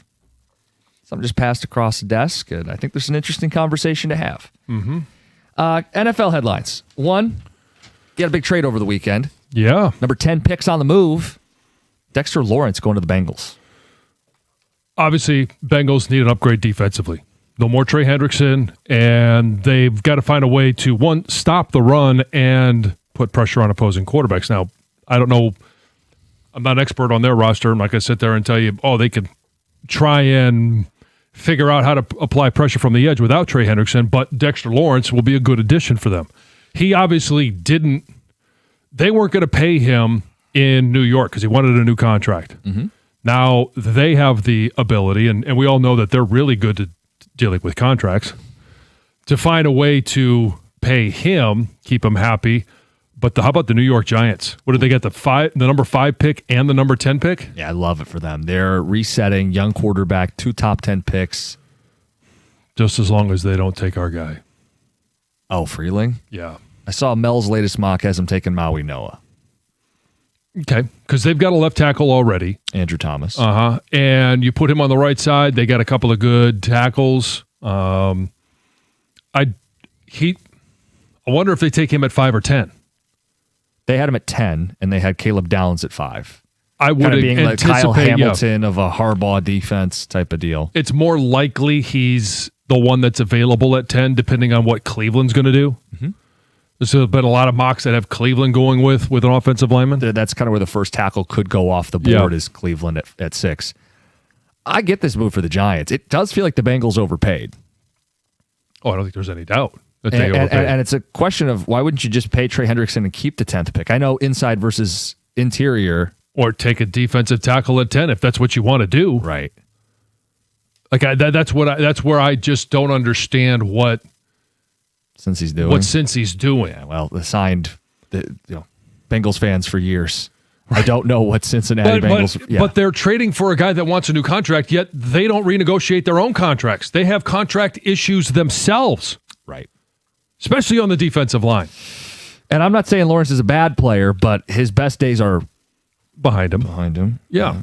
So, I think the overpay is obviously the 10th pick. Would you have been able to get him for a second rounder? And maybe the Giants would have just kept him at that point. I don't know. Does it impact the Lions in any way? Only if it shuffles things in regards to who's taking, how many tackles are going to be off the board. So if they end up, because if they were only picking at 5 and they take Caleb Downs or they take Love out of Notre Dame, the running back, and they don't take an offensive lineman, now all of a sudden, but maybe since he would have at 10, I don't know. Yeah. So if it takes one more lineman off the board, then it definitely affects. Mm-hmm. I think the Lions at 17. The other headline, this A.J. Brown deal. Yeah, who broke the story? Oh, it was Adam Schefter. I thought Rossini was on that beat. Adam Schefter today says that a deal is in the works. That he will be traded after June 1 to the New England Patriots. They don't know what, obviously nothing in return in regards to what they're going to get in return, but it'll be a June 1 trade. And so Drake May will get a receiver that he wants. The Phillies will get out of the drama of A.J. Brown. They still got Devontae Smith. They still have guys that can go out there and catch the ball, but that may affect where both teams, what they're going to do in the draft. Any guess on compensation? Because if I'm the Pats, you're certainly not going to overpay, and especially since this is going on so long. Like there's not a lot of takers for A.J. Brown. So let's assume it's not their first. I would anticipate it's going to be a third because they're going to have to. What a deal! They're going to have to pay that contract. Well, they don't mind it because their quarterback's on a rookie deal. Look, if it was a second, it'd be a late second. If it's a third, love that for the Pats. Sure. And for the Eagles, gonna have to figure it out. Trent Williams and the Niners have now agreed to a 2-year contract extension as well. Ends any of that speculation of holdouts and what's going to happen out there. Mm-hmm. So, some NFL headlines. Talking a lot of Pistons today. We got texts. We'll make sure to mix those in the second half of the show, plus a topic of conversation involving our Detroit Tigers. Some notes on taking 2 or 3 over the weekend, and a note about their game today. It's a very interesting question about the future of this baseball team. Let's get to Heather with the news. This news is brought to you by Fusion Energy. You guys, 8 children ranging in age from 1 to 14 years old were killed on Sunday in a shooting in Louisiana. Police have described the incident as a domestic disturbance and say it was the deadliest mass killing in the U.S. in 2 years. Authorities have identified the shooter as 31-year-old Shamar Elkins, and they say it was not a random attack, like I've already said, but this family-related incident. And according to investigators, 7 of the children killed were his own. One was the kid's cousin, right? He also shot 2 adult women who remain in critical condition. After the shooting, the guy fled the scene. He carjacked a vehicle and then led officers on a chase before he was shot and killed by law enforcement. Everything still remains under investigation, right? Like, what was the motive? Yeah. It sounds like it was some sort of an argument that just escalated into this extreme violence. I did see an article that said his brother-in-law says that the wife recently sought a divorce. He was distraught about that, and they got in some sort of an argument. It's absolutely tragic, without a doubt. Last week, I talked about ticks and the increase in ER visits. Well, now I see that in Michigan, Lyme disease cases have nearly quadrupled between 2022 and 2025. So there were 533 confirmed cases back in 22, and then 2,167 cases last year. Health officials say that the reason for this surge is because ticks are spreading to more suburban and urban areas of the state, obviously. They say the tick populations are exploding in places where there are more people. And I think that they're also emerging a little bit earlier in the season. Yeah, because it hasn't been as cold. Too. Yeah, so we're seeing some of that as well. The key is if you do get a tick bite, you want to remove the tick immediately. Like, don't just let it sit there sucking your blood, right? You want to remove it. Most people probably would remove it right away. Most people would, but some people don't. Some people just don't know. And you want to make sure you remove it properly. Like, there's all these things you can see online, like, oh, douse it in alcohol, use a flame. But they say that actually irritates the tick, and it says that they could regurgitate inside of you. They basically just... Tick vomit? Yes. So you want to get a pair of tweezers, like one of those little fine point tweezers, and remove it that way. Don't use the flame, the fire, the alcohol, nail polish remover, whatever, those things. Use the tweezers. Also save it. They say put it in a Ziploc bag and you can send it off for testing right away. Ugh, they gross me out. They're nasty. This is nasty. You want to know what grosses me out? There's a woman who tasted something a little off with her Starbucks canned drink. Like one of those little... I saw this. Yeah, and now she's going viral after she decided to cut the can open. So she posted it on TikTok. It appears to be a live video, right? Takes the can with this like X-Acto knife, starts to cut it in half, and then pour the contents out. What was inside that can was a mouse. Oh. And mouse poop, too. There was like little droppings that came out. And then she takes the can and dumps the mouse onto a paper towel and then immediately leaves the scene. And basically, I don't know if she throws up, but I would have thrown up. Yeah, that's a little... Make you at least a little queasy. And people are like, you drank half of it. Grow, like, whoa. Yeah. How does this Hence even the happen? Vomit. Yeah. Oh, my gosh. I got a big payday coming up. And that's what somebody else said. You got a good lawsuit on your hands. Sue them. Oh. Listen to this. A 28-year-old guy in California was arrested after allegedly stealing valuable Lego figurines from sets and then replacing them with bags of dried pasta. So apparently the pasta was the right weight and also made the right noise within the box. Oh, is this the Indiana Jones and the golden skull that he gets in the first one, and he has to roll the bag of sand over just at the right time, and it's got to be the right weight. Rubs his 5 o'clock shadow. Yeah. Says, I think I got it. I guess so. I don't know the reference, but I'll go from there. So basically what happened is he would go to Target, buy these Lego sets, replace the figurines with the dried pasta, and then he would go and return the sets to the store. And he did this at least 70 times before he was caught. And he stole $34,000 worth of merchandise. He was charged with grand theft. And then the police had a little fun with it. They said, quote, if your master plan involves swapping Legos for linguine, we can promise your plan will be cooked al dente. So. Ha ha. El dente. Oh, al dente? Al dente? As the Italian al on the dente, show. thank you. Yes, Al fake dente? Italian. El dente. What does al dente mean? I don't know. Some kind of Dante's giant? Inferno. So wait, it's because the weights were the same? So he wasn't putting the whole bag of pasta. Right. I think in my head it was like he would open the pasta bag. You know, like when you shake Legos around in the box? So if you dump the dried... Oh, so it's more of a sound than a weight. Ah, okay. And you shake the box. Well, he said it was both. The weight and the sound would kind of like end up being very Because Indiana similar. Jones, right before he makes the swap, he Okay. has to take a little bit of sand out, and then he thinks he has the right amount. Oh. But I guess He doesn't. I would assume like when What you is were he swapping? Sand for some type of golden... Okay. Golden Idol. Golden That's Idol, what yeah. it's called. Yeah. But when you return something, I would imagine the store would keep on file who bought and returned the item.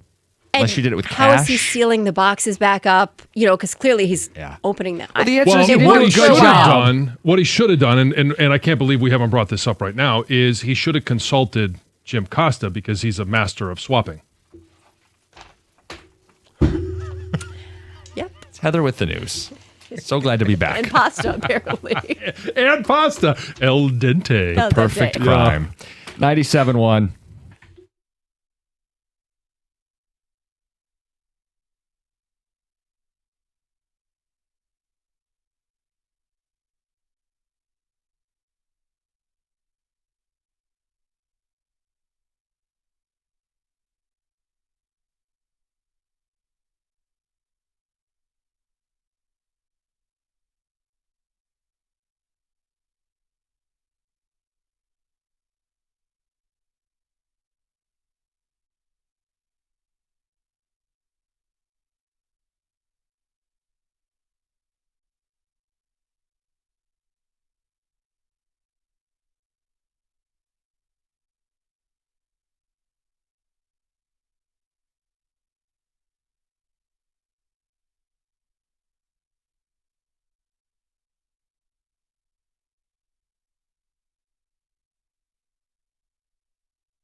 Dingler, have a day.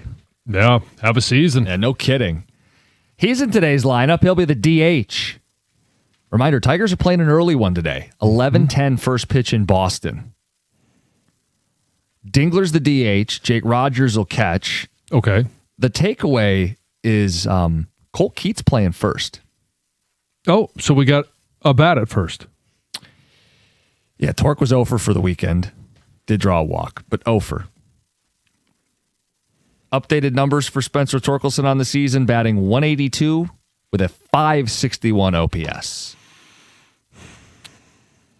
We should read into this. A WAR of minus 0.4 as opposed to your rookie, Kevin McGonigal, who is now at a 1.4. And he's also got the 4 most at-bats. Yeah, he plays damn near every day. AJ's hit him as low as 8 at some point this season. I mean, is Torque on notice? He has to be. Like, I mean, even Javi is hitting this year. Okay, not everyone is hitting, but we are getting early season Javier. Riley Green is coming around. I mean, Kevin McGonigal hit the ground running. Gleyber Torres is working his way back.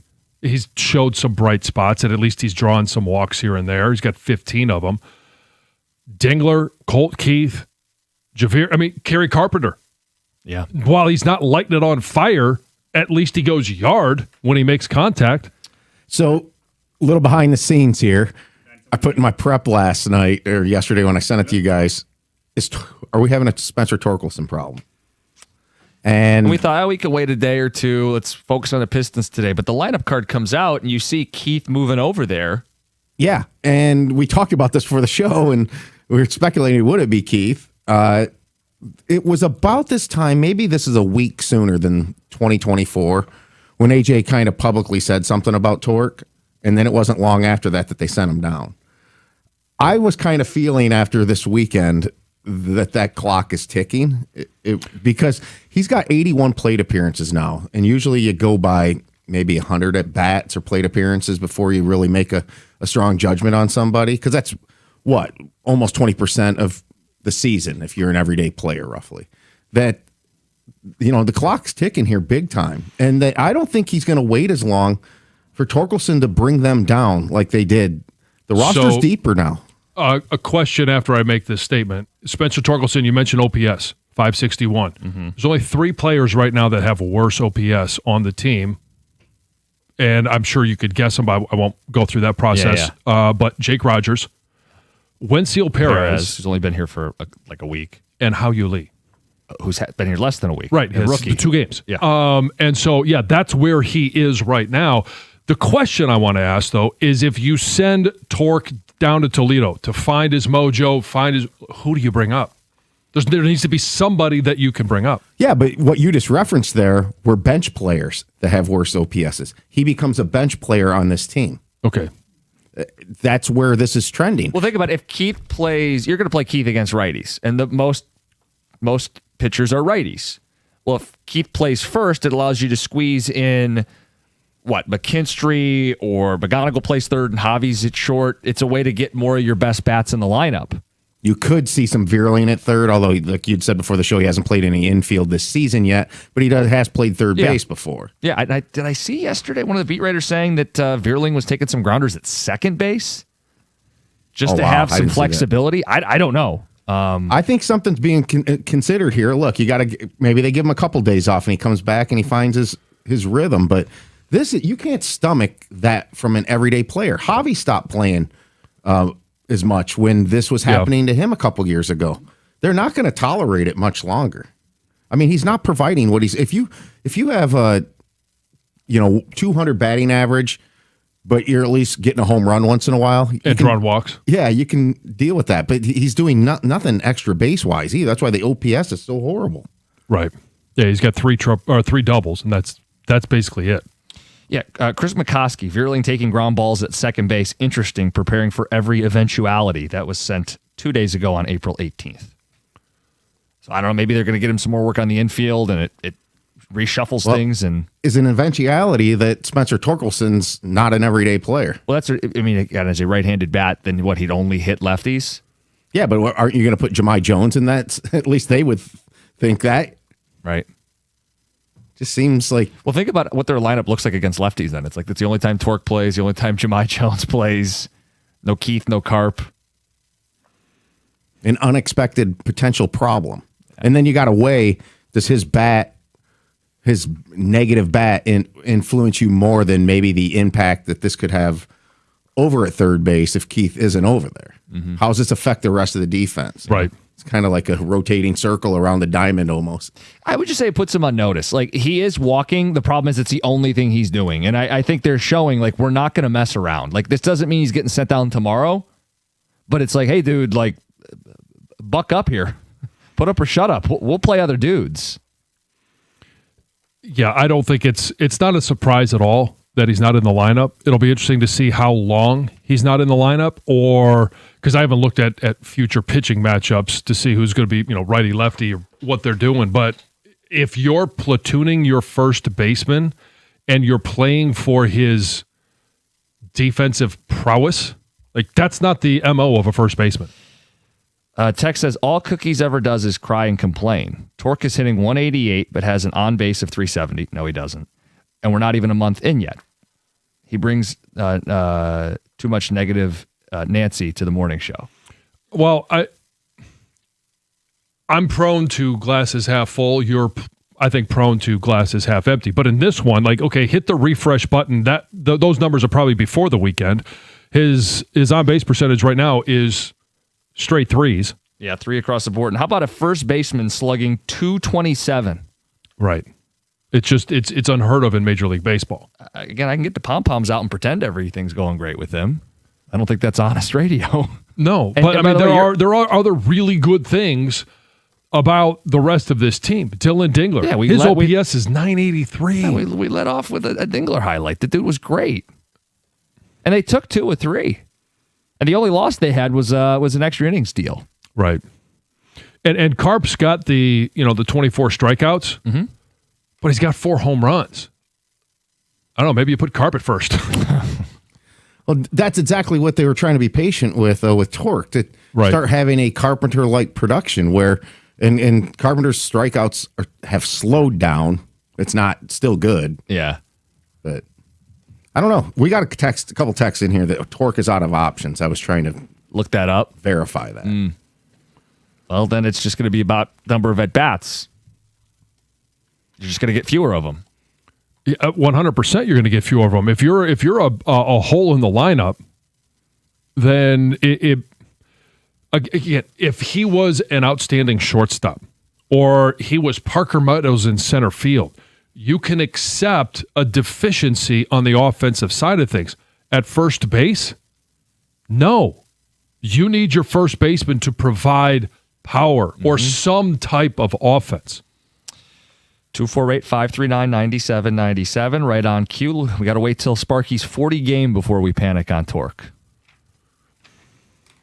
I don't think any of this is panic. It's just brass tacks. Yeah. The manager took him out of the lineup today. He didn't hit at all this weekend. He hasn't hit really at all this season. Very little, if any, power. It's just put him in mothballs until next year, because that's when he should start hitting. It's odd years. Yeah.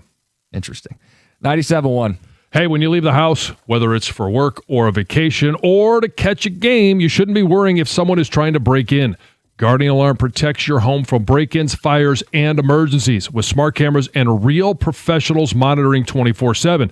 They've been protecting Michigan families since 1930. That's nearly a century of doing it the right way. If you want real protection, don't do it yourself. Call Guardian Alarm. You can give them a call at 1-800-STAY-OUT for a free quote. That's 1-800-STAY-OUT.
Observation, Tigers are playing a game today at 11 o'clock, so the lineup's out early.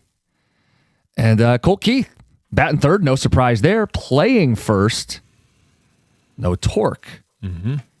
Batting 182 on the season with a 560 OPS and only 3 extra base hits in 21 games. He's a minus WAR player.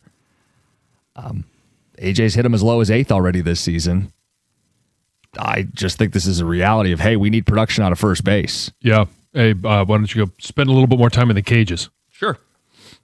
See if you can fix whatever it is that's wrong. And the trade-off is obviously so you don't play Colt Keith then at third base, and instead you're able to get more bats in over at third base. Today it happens to be Hyu Lee, but it could be McKinstry on a given day. It could be McGonigal with Javi at short. Yeah. Different configuration in the outfield. Javi is not playing today. McGonigal's at short. Okay. Yeah, McGonigal's at short, and what, Veerling's in center? Veerling's in center, yeah. Okay. We did have someone say, what if eventually, when they're done with, if Torque doesn't get the job done, Clark comes up, plays center, Javi goes over to third, and then Keith's at first base. Yeah, I mean, there's a lot of options that they might have. That's why I asked the question, like, if Torque isn't the guy, and I don't know, we're trying to figure out whether he has an option left or not. Mm-hmm. If say he does, who then do you bring up? Or in future years, if Torque's not here, obviously you can go to free agency, you can do anything you want. But who is the guy that replaces him? And I know there was somebody that talked about Dingler possibly playing a little first. Oh, yeah, we got a text about that. Yeah, a guy said, could you see him playing a little bit of first? Like, he's a Gold Glove defensive catcher. I don't want him to play. I mean, look, if you get down the road where his knees are shot, years from now, and his bat's still good, that might be the time you would investigate or evaluate that. And you might be stretching on this, but if, I don't know, just say you want to give him a day off so that he's not behind the plate. He's not in the squad. Jake plays catcher. Maybe you got somebody else that you don't want to be in the field, but you want to be DH, but you still want his bat in the lineup. You put him at first. It's a little like Seattle with Cal Raleigh, where they play him all the time, but they don't ask him to catch all the time. Yeah. I suppose. I mean, I don't know if he's ever played first or what that transition would be. That's way down the rabbit hole. Yeah, I don't think that's a next 2 weeks type of thing. That was the text. Long term, would you move him to first? Hans in a car. Let's get to Sparky's 40 game first. Texas, I'm not sure Torque is a major leaguer.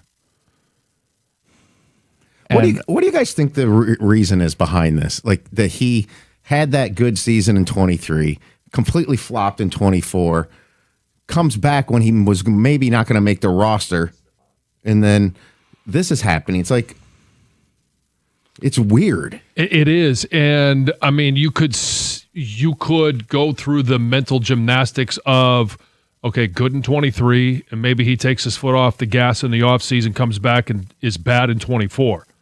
Puts the foot back on the gas, comes back in 25, and finds a way onto the roster, has a good season. Then he thinks he's arrived.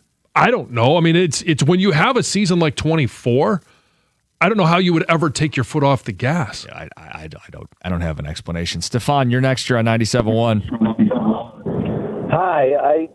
Fantasy baseball is obviously very different from real baseball, but when you look at the underlying statistical metrics for Torque, which one of the fantasy baseball articles I just read identified him as a must pick up because his expected batting average is 50 points higher than the real. His expected slugging percentage is 200 points higher than what it is showing. He's not chasing outside pitches. His hard hit ball rate is 47%. Those underlying metrics and just what I see is a guy who's not flailing at pitches and he's not got that stiff stance that he had in 24. I think that he's going to come around, and looking at batting average 21 games into his season is 1986 analysis. I think the underlying numbers, he's going to rebound and he's going to have a good season. Well, I don't think we're touting the batting average. What we're touting is the OPS and the slug. And the 23 strikeouts. Well, but Cookies just referenced his 189 batting average. In tandem with a collection of stats to present a profile. Right. I'll pull up his Savant page for you. I mean, it's right in front of me. His hard hit rate is 63rd percentile, which is 44 0.2. It's even a little less than what you brought up. Yeah. The point is his hard hit rate, for people who just want colors and not numbers, it's lukewarm. His hard hit rate is lukewarm. His barrel rate is cold. He draws walks. He's not chasing pitches, and he's drawing walks. Those are the only things in the red for him. Yeah. Everything else is lukewarm or cold. You could say it's going to get better than this. I would sure as hell hope he's not going to be a 560 OPS hitter in late July. I have no doubt that it's going to creep up a little bit from here. Yeah. So the two good seasons that we referenced, the 230 home run seasons, OPS was 750 and above. It was actually 758 and 789. If he's going to get to that, he's going to have one hell of a month at some point this season. Yeah. This is how we are starting to get deep enough in to where if he's going to come back to the good torque, going to have to do it. Yeah. And it's going to have to be looking good. But there's a lot of evidence in the past of baseball. Great hitters have bad Aprils and then turn it on. Got Gators settling into the studio. Carson Anderson coming up with the shortest of short shows. Mm-hmm. Well, what's the matter? Don't break a sweat. Well, I mean, this is the first time we've had one of these. Yeah, a shorty no, short. this one's, I mean, a little ridiculous. I feel a little bit bad. Sorry, Jamie. This one is, hey, all right, 45 minutes of fury. Here we go. Yeah. All gas, no brakes. And the weather's supposed to be very cooperative out there too. So, all right. But baseball, man, that's a team that's winning. Yeah, we like that. That's nice. Wait. Directed. Hey, how about baseball? That's a team that's winning. It's winning. We'll take it. Yeah, It was exactly, well, not exactly a week ago, a little bit more than a week ago. Everybody's like, Tigers terrible. They're terrible. Yeah. And okay. Half game out of first. They won 8 out of the last 9. So they've been rolling. Yeah, it's okay. Things are all right there. Yeah. We had noted no Torque today. Keith over at first. Maybe getting him a little more work over at first while Torque struggles. I think you might be reading too much into it. It's just, I think it's an easy way to give Torque a day off. The lefties didn't play yesterday. I mean, it seems pretty simple. Go ahead and give, and Torque needs a minute away anyway. Well, that's what I'm saying. Is there wisdom to doing more of this with him struggling? I don't know if they'll do more of it. I just, we'll see where it goes. I was watching Sportsworks last night, and I thought Will Birchfield said that he still does have an option if they wanted to, but he didn't suspect that they do anything like that until like June. Oh, yeah. I don't think it's like imminent. I just think this is step one. If a guy's struggling, you want to get better bats in the lineup. Oh, without question. I mean, they've had him hitting at the bottom part of the lineup anyway, so yeah, it's a little concern at this point, sure, without question. But highlighted Dingler and taking 2 or 3 and plenty of good baseball stuff to talk about. If you want to go guys that can route. get it all in. I mean, Doug's going to have to be a master voting. of hey, where you're going in the next minute by minute basis. I'm going to trust Doug to lead us, to shepherd us through. Here's the what we are 45 minutes. doing today. This is Champ and Chump lightning round. Get those votes in quick because it's a Monday. And so we need your Champ and Chump votes. And we got 40 minutes before we go to Tiger coverage. They're concentrated. So for 45 minutes, hey, lead on the audience. Lock in, TikTok. You have 40 minutes. 40 minutes on the clock. Lightning round. It's the lightning round of Champ and You Chump. may get some Well piston said. chumps. Oh, you think? Oh, boy. I mean, look, it's Champ and Chump at a weekend. And I'll tell you straight up, I'm chumping JB Bickerstaff. He's the NBA Coach of the Year. He had a rough weekend, and it wasn't, you try and crystallize and go with one thing, and I feel like it was more like the guys he relied on didn't reward him. And, I mean, that falls back on him, but it's sort of a team effort the way they blew that game. I will say this for the record. I'm not throwing away 82 games of evidence for one 48-minute game on a Sunday. I agree. Yeah. But they got. We'll see who. We'll have to wait and see who the champ is. Well, yes, we'll get to him early today since we don't have much time. I'll vote Dingler. Carson Anderson next, 97.1.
My champ of the weekend, lightning round, is Dylan Dingler, 4 for 5 with a home run and double yesterday. Tigers took 2 of 3 from Boston. Gator, your champ of the weekend?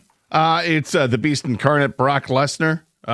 He retired after WrestleMania yesterday. After his match in WrestleMania, laid down the gloves and the boots. Hell of an athlete, hell of a run there for Brock. Multi-time world champion, heavyweight champion, and actually was a legit heavyweight champion in the UFC after just 4 fights in MMA world, and also had a tryout with the Vikings. My chump is JB Bickerstaff. Look, he's the NBA Coach of the Year for a reason. I think he's a great coach. Yesterday, the guys that he leaned on did not reward him. And I'm specifically talking about some guys off the bench, and I'm really talking about Danis Jenkins, who got a lot of minutes and was on the floor at the end of that game, and I thought he really, really struggled, and he's got the feedback right now, and we'll see how the rotations change, but I'm going with JB as my chump. Yeah, I went with Jalen Duren. This is the guy who's supposed to be your counted on number 2, and he showed up with 8 points and 7 rebounds, and only took 4 shots. I'm not sure what happened there. I'm going to guess that he's going to be a heck of a lot more productive in Game 2, as he needs to be for this team to be moving along in the conference playoffs. He's got to pull his weight, because they're expecting him to pull a lot of weight. He's got to be the clear number 2. Get your champ and chump votes in. Again, lightning round, Tiger baseball coming up in the 11 o'clock hour with the Boston Marathon Patriots Day game. So we got a quick show. We may be on afterwards. We'll see how quickly that game goes. But in the meantime, I want to do something a little different. Kang, your thoughts on the game yesterday? No true secondary scorer to go along with Cade. Need more three-point shooting threats. Lack of playoff experience. JB Bickerstaff still hasn't proven anything to get over the hump for playoff success. These were things that concerned me about the Pistons winning the Eastern Conference, not winning Game 1 against the Orlando Magic, the 8th seed. And like, if you had any of these fears or red flags, yeah, like I said, it was the long-term success, not Game 1 against the 8th seed. I don't care that the Pistons were off for a week.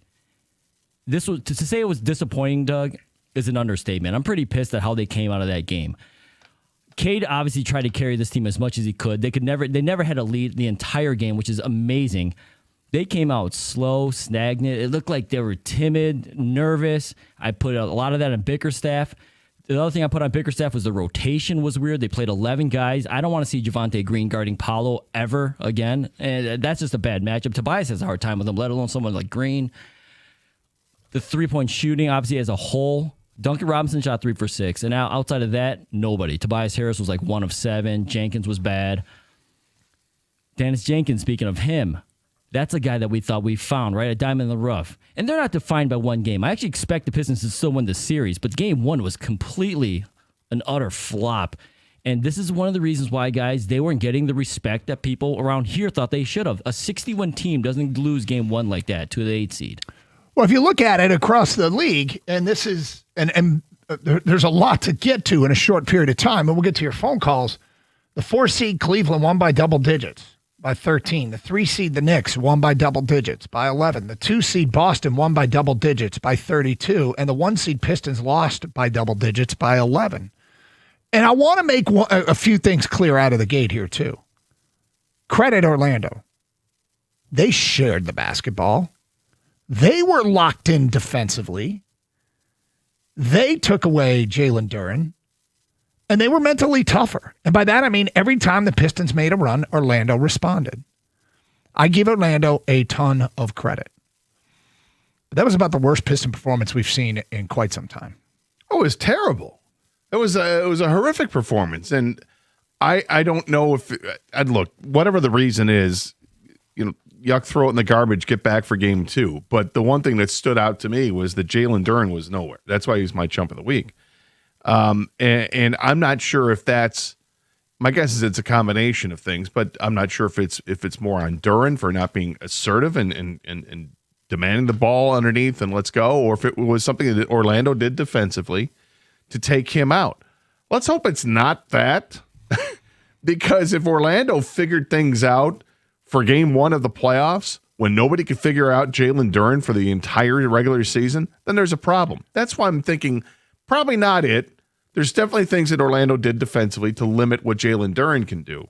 But the Pistons have to figure that out, and they've got the coach of the year to do it. And I'm not panicked about the first game loss. I'm not happy about the first game loss because it looked ugly.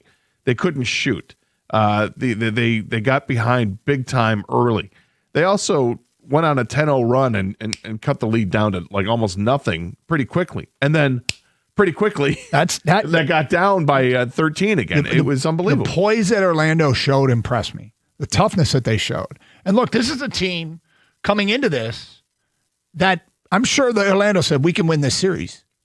And they validated it. Like, they feel better today. They're confident today. The Pistons helped them feel that way. And I mean, we could get into Orlando as maybe a tougher than typical 8 seed because of the injuries they had and missing Suggs for so long and missing Franz Wagner for so long, and now they're back and healthy, and so it's a better version of themselves than one that had to make it to the play-in. They had the third best win total coming into the season in Vegas in the East. Like, they were supposed to be good. It's a good team, and so they might be tougher than most 8 seeds. But they also beat. But at the end of the day, yeah, they beat the hell out of Charlotte. I was going to say they beat the crap out of Charlotte. All our time previewing a Charlotte series because of what happened between those two teams in the regular season. We didn't focus on Orlando at all. And now here they've got Orlando, and the Pistons will have their hands full. It's a very winnable series, and I still suspect that they will. But yesterday was disturbing. 248-539-9797. Let's go to Matt. You're on 97.1. Hi, Matt. Hey, good afternoon. Chump, obviously, Bickerstaff, poor coaching. Champ is going to be my friend's brother. He had this Tiger Woods shirt, and I thought it was amazing. So I had a picture of Tiger Woods' mugshot, and it said, "A lion wouldn't drive drunk, but a tiger would." Oh boy! And I thought it was funny. Well, he wasn't drunk, but I understand what you're saying. No, I get you, but I just thought it was amusing. All right, cool. Thanks for the phone call, Matt. We go to Tom next on 97.1. Hi, Tom. What's up, gentlemen? How are you this morning? Hey. All right, Tom. There's a lot of people don't understand that week layoff. I played pro sports in the 60s, and that 1 week layoff. Really, hold on. Let's not bury the lead. Who'd you play for? Well, I played in the Continental Football League in the early 70s. Then I played in Hamtramck with Rudy Tomjanovich and John Brisker. I was starting guard on the varsity team. That week layoff, my friend, really hurt. Plus, nobody understands this. The last 4 games of the season didn't mean nothing to them. They played teams, and it didn't mean nothing because they won the division already. So they went in. Timing was completely off, as you guys could notice and you've seen. And they'll bounce back, but it's just a matter of they were not ready yesterday, and bottom line. Look, do I think that potentially had something to do with it? I actually do. I do think that there's a rhythm the teams get into, a timing that they get into, and I don't think they look like themselves. And I didn't play beyond high school, but I think that can be something. And so I'm not going to sit here and dismiss that. But no, it was. But it's something. I'm like, they don't play till Wednesday. We got to sit here and stew on this damn thing for a couple of days. Yeah, well, Orlando doesn't play till Wednesday either. No, but Orlando can. No, I understand what I'm saying. I think that might be a little bit of an advantage too, because Orlando's like, we want to get it going. We want to play. We want to play. We want to play. And all right, well, you got a little bit of a road bump here. You got to wait. It was something we did bring up a little bit, very briefly last week. That hey, look, Pistons have to wait to figure out who their opponent is, and whoever they're going to be facing is going to be ready to roll. Okay, they were ready to roll. All right, fine. Wipe it out. Let's go for game 2, because game 1 was ugly. All 5 scores for the Magic scored in double figures, and it's that's to be a concern for sure. Franz Wagner's a really good player. He's really good. Bain is good, and Banchero was really good too. They've got a nice semblance of a team there. But like the Pistons, they're also kind of playoff inexperienced. So let's take advantage of that. Go out and show why we're a 60-win team. They have to play better for sure. I don't know if they can play much worse. Carson Anderson, open lines, champ and chump votes, get him in and hurry. So we got Tiger Baseball coming up in the 11 o'clock hour at 97.1. You know, whether it's a new roof, windows, or siding, these are big decisions for your home. And when it's time, well, you want a company that you can actually trust. And for over 30 years, Michigan homeowners have counted on Shaner Roofing. And now they're bringing that same 5-star service to windows and siding. Here's what sets them apart. Shaner is a local family-owned company, and they treat every customer like family. Every roof that they install comes with a lifetime transferable warranty, And they've earned a 4.9-star Google rating from thousands of happy homeowners. And that kind of reputation isn't bought. It's earned through decades of doing the job right. So if you're in the market for a roof, new windows, or siding, you owe it to yourself to get a quote from Shaner. Go to mymichiganroof.com. That's mymichiganroof.com. Shaner Roofing, Windows, and Siding. Michigan's name you can trust.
JB Bickerstaff after the game. A couple things about that. And I thought there were two really important points brought up by both coaches in the postgame meeting with the media, JB Bickerstaff and Orlando's Jamal Mosley.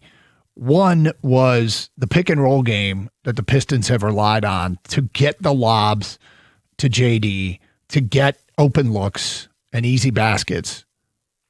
It seemed like it was non-existent compared to what we're accustomed to. And that has been a big part of JD's success this year. And with only 4 shot attempts, I don't know if they didn't run it enough or what Orlando did defensively. I'm no basketball coach, but I do know that is something that they relied on. Where was it? Where was the lob to Duren? Where was the pick and roll game that freed him up? They actually tried a couple, I thought, but the they timing was did. off, and it was just never there. And the thing with Jalen Duren, why I've never believed he's a true second option on this team, he's more like a really good 3, is he can't create his own shot, and he has no range in his shot. So 4 shot attempts seems really low for someone who your second leading scorer is. But if you can't dump the ball down to him, he's not Paolo. He can't just do a turnaround jumper or a post move. He's like a rim runner. He's a putback guy. He's a dunk guy. And that's why he only had 4 shots. Well, this is where I get to, I put it back on Bickerstaff. What is the counter? When they take away the pick and roll, they're not in the business of getting Jalen Duren shots. They help, but they're in the business of winning the basketball game. So if one team's going to focus specifically on taking that away and making sure that he doesn't hurt him with that, how do you counter that to say, that's fine, we'll just beat you with our plan B? If that's how you're going to defend us, and that's where you have to counter what a team is doing to you. The other thing that the coaches talked about post-game, both Bickerstaff and Mosley, they talked about the start, how important the start was, how Orlando got going. Detroit's first quarter was an absolute unmitigated disaster. They gave up 35 points, and they turned it over 6 times. Like 25% of their possessions ended in a turnover. 20 to 25% of their possessions ended in a turnover.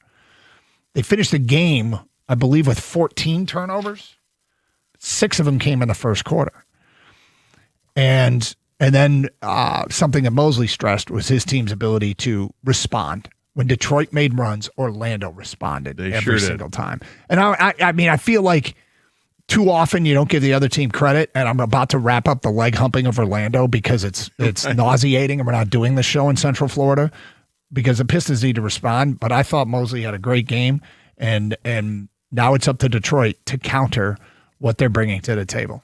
Well, all 5 of their starters really contributed bigly for Orlando, and yes, they answered every run that the Pistons got on, they got it to 2 or they got it to 1, and the next shot seemed like it was almost always a 3-pointer, even though of course it wasn't. With my eyes watching the game, Ron Holland seemed to turn the ball over every single time he touched it, but he didn't. He had 2 turnovers in the game, but he also only played 11 minutes. But if I seen enough all season long for 2 years now watching Ron Holland, that I don't want him handling the basketball. I think he's a turnover waiting to happen. But he's a really good defensive player, and I really like him as a player. But from that aspect, he shouldn't be handling the ball. 2 guys really let that team down last night. I think for sure 2 guys did. 3 if you include the coach, which why wouldn't you? But Jalen Duren's lack of any kind of offense is huge, and Danis Jenkins was non-existent. I mean, and it was that's surprising that both of those guys who carried the Pistons while Cade was out didn't show up. Danis Jenkins got the most minutes off the bench. And that to me is an example of a player. I think the stage got a little big for him last night. I think he tried to do too much. I think Danis got the ball. He dribbled a ton. I mean, a ton, trying to create shots for himself instead of just letting the game come to him. But here's some of the feedback from an unnamed texter.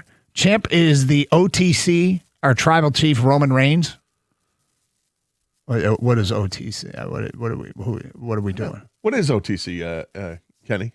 And stop pointing at this guy. Yeah. Our tribal chief. Our tribal chief, sorry. Oh, that's what it is. I didn't know. Our OTC, the OTC, our tribal chief. I gotcha. Roman Reigns. So he did the Vital thing. He gave the acronym and then explained what the acronym was, and I didn't catch it. Good move, Doug. You weren't the only one. Chump, the fraud Pistons. Chump, Joey Cora, too many obvious bad calls, killing rallies. Yes, be aggressive, but know when to pump the brakes. Champ, MLB finally introducing ABS as natural to the game as instant replay, only a matter of time. That's from Jorge and West Bloomfield. Here's what I've learned when it comes to whether it's Joey Cora or any third base coach in baseball. It's really important that the outfielders hit the cutoff man and that the cutoff men make an accurate throw home. And you don't see that a ton, but I feel like we've seen that a ton over the last week where guys are just making the right throws. And when you make the right throws, it looks like it's not even close at home plate. But too often, throws are offline and guys are able to get in. You don't think? Wait. What don't you see a ton? I don't think we see enough of really good throws from the out. We've seen a lot of them lately, but typically in baseball, I feel like when a throw is coming in from the outfield to try to gun somebody down at the plate, it's way offline, or they don't hit the cutoff man, or the cutoff man makes a bad throw. It's improved dramatically, it feels like, over the last week. But I tend to agree with that texter. There are times when I want to see a guy sent and times when I don't want to see a guy sent. And it's not just because they get thrown out the plate. I think there's all the factors go into it. They were very aggressive. And with some guys, you're counting on a bad throw from the outfield, and they haven't been bad. I don't think you should do that at the major league level. Chump the Pistons. Whoa. Champ, my Buffalo Sabres down 2-0 with 8 minutes left in the game and scoring 4 goals in 6 minutes and 46 seconds. That was impressive. If this were the NCAA tournament, guys, I'd be super concerned. But at last check, this is a 7-game series. I'm not panicked at all. I'm not panicked either. I mean, put me on the spot. I think the Pistons are winning this series. Do you think the Pistons are winning the series? Yes, I think the Pistons are winning the series. Kang, do you think the Pistons are winning the series? Yeah, I think the Pistons are winning the series. I mean, how could you? They're the 1 seed with 60 wins, right? Yeah. You can't expect anything less. You can't. It'd be nice to snap that 18-year home losing streak. Dude, what is the record? I didn't see any. I've heard about the 11-game home losing streak. What I haven't heard is what is the record for most consecutive home playoff games lost? You'd have to think, if they haven't said it, they got to be close. Did anybody see that anywhere? Because I didn't. From an unnamed texter, JB was horrible last night. Closing the game with Danis Jenkins over Asar was egregious. Benching Cade after a 10-0 run and immediately giving it back was idiotic. He's got to be better. Well, this is where I get to the guys that he relied on, that he has grown to trust, let him down. And it's ultimately on him, and I don't disagree. Am I wrong? Did Danis Jenkins look like every time he got the ball, he was going to dribble the air out of it and try and get himself a shot? Like he was trying to do too much. May have been some of that. Yep. I think something else that looked like the Pistons missed an inordinate amount of shots close to the rim, layups and other tip ins. They just missed, but they'll figure it out. Well, Orlando's obviously their game plan is pack the paint. Where does Detroit do most of their damage offensively? Inside the paint. So Orlando's going to pack the paint, and they're a lengthy team. All right, with Paolo, Franz Wagner, Wendell Carter, those guys are tall and long. So they're going to force you to kick it out. Tobias Harris, Jenkins, those guys got to hit a shot every now and then. Every time they kicked it out, I had zero confidence that anyone was going to make a shot other than Duncan Robinson. Herter was 1 for 2, and one of those twos, I think, they were just trying to get 2 for 1. So hopefully, he threw that. Yeah, because it was a 2 for 1. But he was the first guy off the bench. So I liked that. But then the rotation after that got weird. Asar Thompson played 9 minutes in the second half. Green played 5 minutes. LeVert played like 4 minutes. It was weird. He played 11 guys. This is where we were wondering, would the depth hurt them or help them in the playoffs? They had 34 points in the paint. That is nothing for a Pistons team. And they got outscored 54-34. I mean, that's the game right there. Be better in the paint. Danis had the most minutes off the bench. And I'm going to suspect that changes in game 2. And Asar played 25 minutes and 28 seconds. I think probably more of Isaiah Stewart, maybe more of Kevin Herter, less of Danis Jenkins. Well, the game's going to dictate who gets minutes, of course. But I would change the game plan in terms of the rotation and then adjust as according to how the game's going. My champ is the Pistons because they actually made the playoffs, unlike our other teams. My chump is the Pistons for wasting all of our time last night. That's from Parker. Well, look, it's far from over, and certainly people are upset and concerned at what they saw yesterday. But as I said at the end of the morning show, we have 82 games of evidence that this team is way better than that, and I think that way better group will eventually prevail, but you can't just roll out the basketball. Just think you got to show up, and maybe this is a little bit of where their youth is hurting them and their inexperience, but this is second time around for most of these guys. Let's go. Champ the Tigers for continuing to win. Chump the Pistons for having missed so many three-point shots. Tigers had a good weekend. 10 of 32 the Pistons were yesterday. Yep.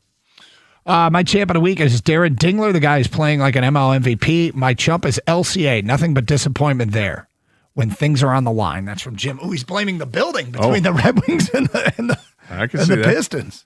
Dylan Dingler is off to an amazing start. He's got 18 RBI in 19 games. He's got the 5 home runs, and he is hitting a ton right now. He is absolutely, without question, a front runner for the All-Star team as the catcher. Lightning round of Champ and Chump continues. Get your votes in. Tiger Baseball, our coverage starts at 10:45. Stick with us. Hey, I've known the Bernstein family for a long time, and I've seen how they work firsthand. If you're injured, call Sam. They're a firm that demands respect, not just for you, but from the insurance companies too. 50 years of winning earns that. 1-800-CALL-SAM.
Champ and Chump brought to you by Sarah Chevrolet, Sterling Heights. Get your votes in. Last 10 minutes to do so. Although, I mean, I guess if we have a mini show, if this Tiger game moves quickly and we're on, at the back half before 2 o'clock, we could get more votes in then. But get them in right now. Lightning round, Champ and Chump, 248-539-9797. Hey, this is from Dan and Ipsy. What scares me the most is Orlando winning both rebounds and points in the paint. I still think the Pistons can win the series, though. Yeah, I mean, that game was a very different than many games we saw during the regular season. And I don't think Orlando came up with some secret formula, okay? During the regular season, if you think teams weren't thinking, let's take away the paint scoring for the Pistons, I'm sure that they were. and the Pistons were still able to execute some things offensively and do enough to win 60 games. But bottom line is, if they play anywhere like that the rest of the series, yeah, there'll be a massive playoff disappointment, an epic flameout. But I suspect that we will see a much different Piston team come Wednesday. Have to. Yeah. Have to. But that wasn't a Piston team we'd seen win 60 games this year or play the entire season. We didn't see many games like that at all this year. And if you, I think, I have a saying I use on the show a lot, how good is your good? I think we saw Orlando's, like, what made them the third favorite in the East coming into the year. And now that they have Suggs back healthy and they got Franz Wagner back healthy, and then those guys went out and played well. I think that's a team to be reckoned with in the future of the Eastern Conference without question. But now is not their time. It shouldn't be their time. And if it is, then that's just, I don't know, what does that say about the Pistons? We'll address that if and when that happens. But I suspect the Pistons will be showing up on Wednesday night. Ryan in Naples, Florida says, my champ is Tommy Carr. My chump is JB Bickerstaff. So how'd Tommy look on Saturday? He looked really good. Look, here's the thing about Tommy Carr. And there's a lot that can go into this, but we're short on time. He reminds me physically of Dylan McCaffrey, who looked really slight when he was at Michigan, and eventually he broke his arm. Talented quarterback. Tommy Carr has to get bigger and stronger, but he could be a factor. And I'm sure he's going to eat like crazy and work out in the weight room with Doug Alisea, their new strength and conditioning coach at Michigan. And but he looked really good. Now, he second team reps, and I saw him in practice. That's what he looked like in practice. And Bryce looked better in practice than he did in the game, but Tommy Carr looked pretty good. Still Bryce's team. Yeah. Chump is JB Bickerstaff. Ryan in Naples. I wrote that and I read that. Sorry. Champ and Chump. Steve at LCA's. My champ is the Tigers. My chump is the Red Wings. Yeah. I mean, look, those scars are still there. What do we got here? Trey at work. I'm not surprised at all about Duran. The regular season is essentially 82 games of open gym. Playoffs are more half-court games. Series is a coin flip. I like the analogy. I just think it's a massive overstatement. But yeah, there's definitely differences between the regular season open gym. Definitely differences between the regular season and the postseason. Unnamed texter, I'm not going to panic yet with a less experienced team. I do think the layoff had an impact. What concerns me the most is we are seeing playoff Tobias again. If he had made some of those outside shots, the game would have changed. I mean, Tobias was fine in the playoffs last year. This reputation goes back to Philly. Now, if he doesn't perform this year, then I guess the label sticks. But a lot of time to make up for it, but you don't want to get down 0-2, to say the least. 248-539-9797. No, you don't want to see that. And Tobias, even though he had 17 points last night, he did not shoot well. It was not a good shooting night for him. They gave him there were like two in a row from the same spot in the corner from three. They got the offensive rebound, kicked it back out. He missed it twice, and then missed another one a few minutes later. Perhaps that could be another shortened part of the rotation that maybe brings somebody else in instead of him if he's going to continue to struggle. Yep. 248-539-9797. Meantime, we got Tiger baseball coming up shortly. Scott, Tigers take 2 of 3 from Boston over the weekend. Dylan Dingler 4 for 5 yesterday. Huge. Framber Valdez took 26 pitches to get through the first inning. Mm-hmm. Gave up a home run, a single, and a walk. The next 5 innings, he gave up 2 hits, 1 walk in 72 pitches. Of the 15 outs, 6 were strikeouts, and only 1 runner reached second base. After that first inning, I'm like, oh, it's going to be a big day for the bullpen. They got a Monday early game, and then Framber, boy, did he settle down. He did. He is the first inning a couple starts ago. Remember, he had that horrible first inning and then settled down significantly, but it was such a bad first inning. Yesterday, fortunately, he only gave up the 1 home run at that time. If you're watching the game, it was kind of amazing. They kept playing after the 5th inning with the rain that was coming down, but in the end, they get the game in. Both teams have to deal with it. I was surprised to see the Tigers' bats did better when it seemed to be raining harder, but good for them for getting it done. But the pitching staff has been amazing. The starting pitching in particular, but the bullpen as well. Take your hat off to what they're accomplishing. I mean, The only game that they lost in Boston so far was a 1-0 game in 10 innings. Which Tigers blew their opportunities late in that game to win it, and you go to extra innings and they can't seal the deal. But the pitching has been outstanding, and the starters in particular have been great. Let's hope Jack Flaherty can throw another one up there today. And looky here, the Tigers are a half game out of first. They've passed the Twins, half game behind the Guardians. Well, that'll happen when you win 8 of 9. Yeah, as they've really got it going, and hopefully they can keep it up. And keep this city engaged all summer long with a good Tiger season. 248-539-9797.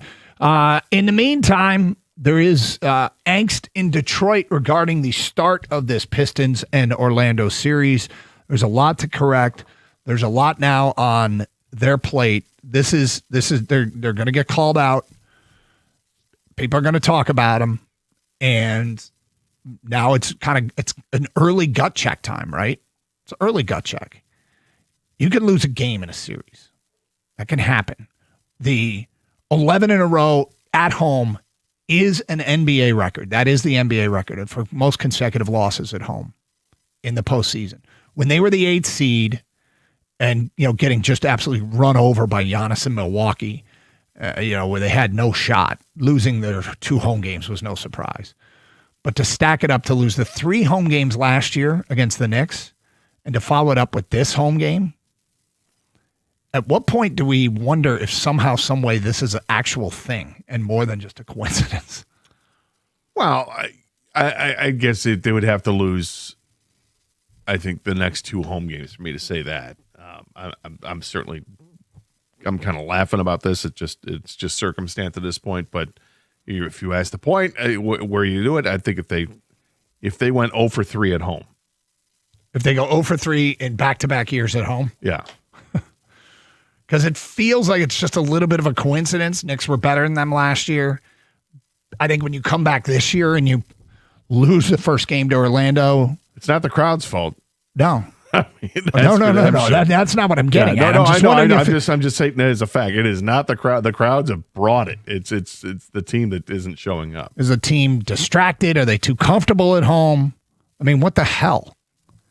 And look, and this isn't like, I'm not mining for excuses here. Don't get me wrong. I'm just wondering, at what point do you look at an 11-game home playoff losing streak and go, okay, how and why is that happening?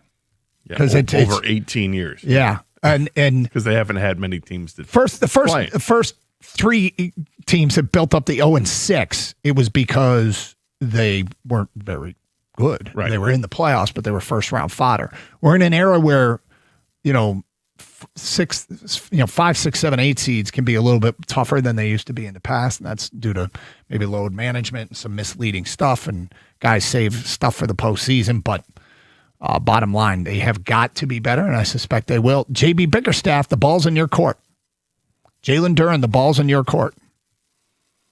Literally. Yeah. Yep. You have to dig deep, whether it's something from the chalkboard, if it's something in your chest. Because that was terrible yesterday. Absolutely terrible. Well, it was, and if they're going to shut down the paint like they do, other people are going to have to knock down intermediate shots, and that means, okay, Tobias, if this is your thing, then knock him down. But you didn't knock him down yesterday. Danis Jenkins was not good for this team as well, and they're expecting that spark from him off the bench, and it didn't happen. It can't just be Cade. But it really comes down to Jalen Duren being a force again in the middle. All right, coming up, we got Tiger Baseball. It's a Patriots Day, 11:10 first pitch. Jack Flaherty versus Sonny Gray. In case it starts to rain, which is not supposed to, we'll be back with you. If the game is quick, you might hear us on the back end of this one. So that is next on 97.1. Hey, you love your green grass? I know I do. Call Natural Way Lawn and Tree Service.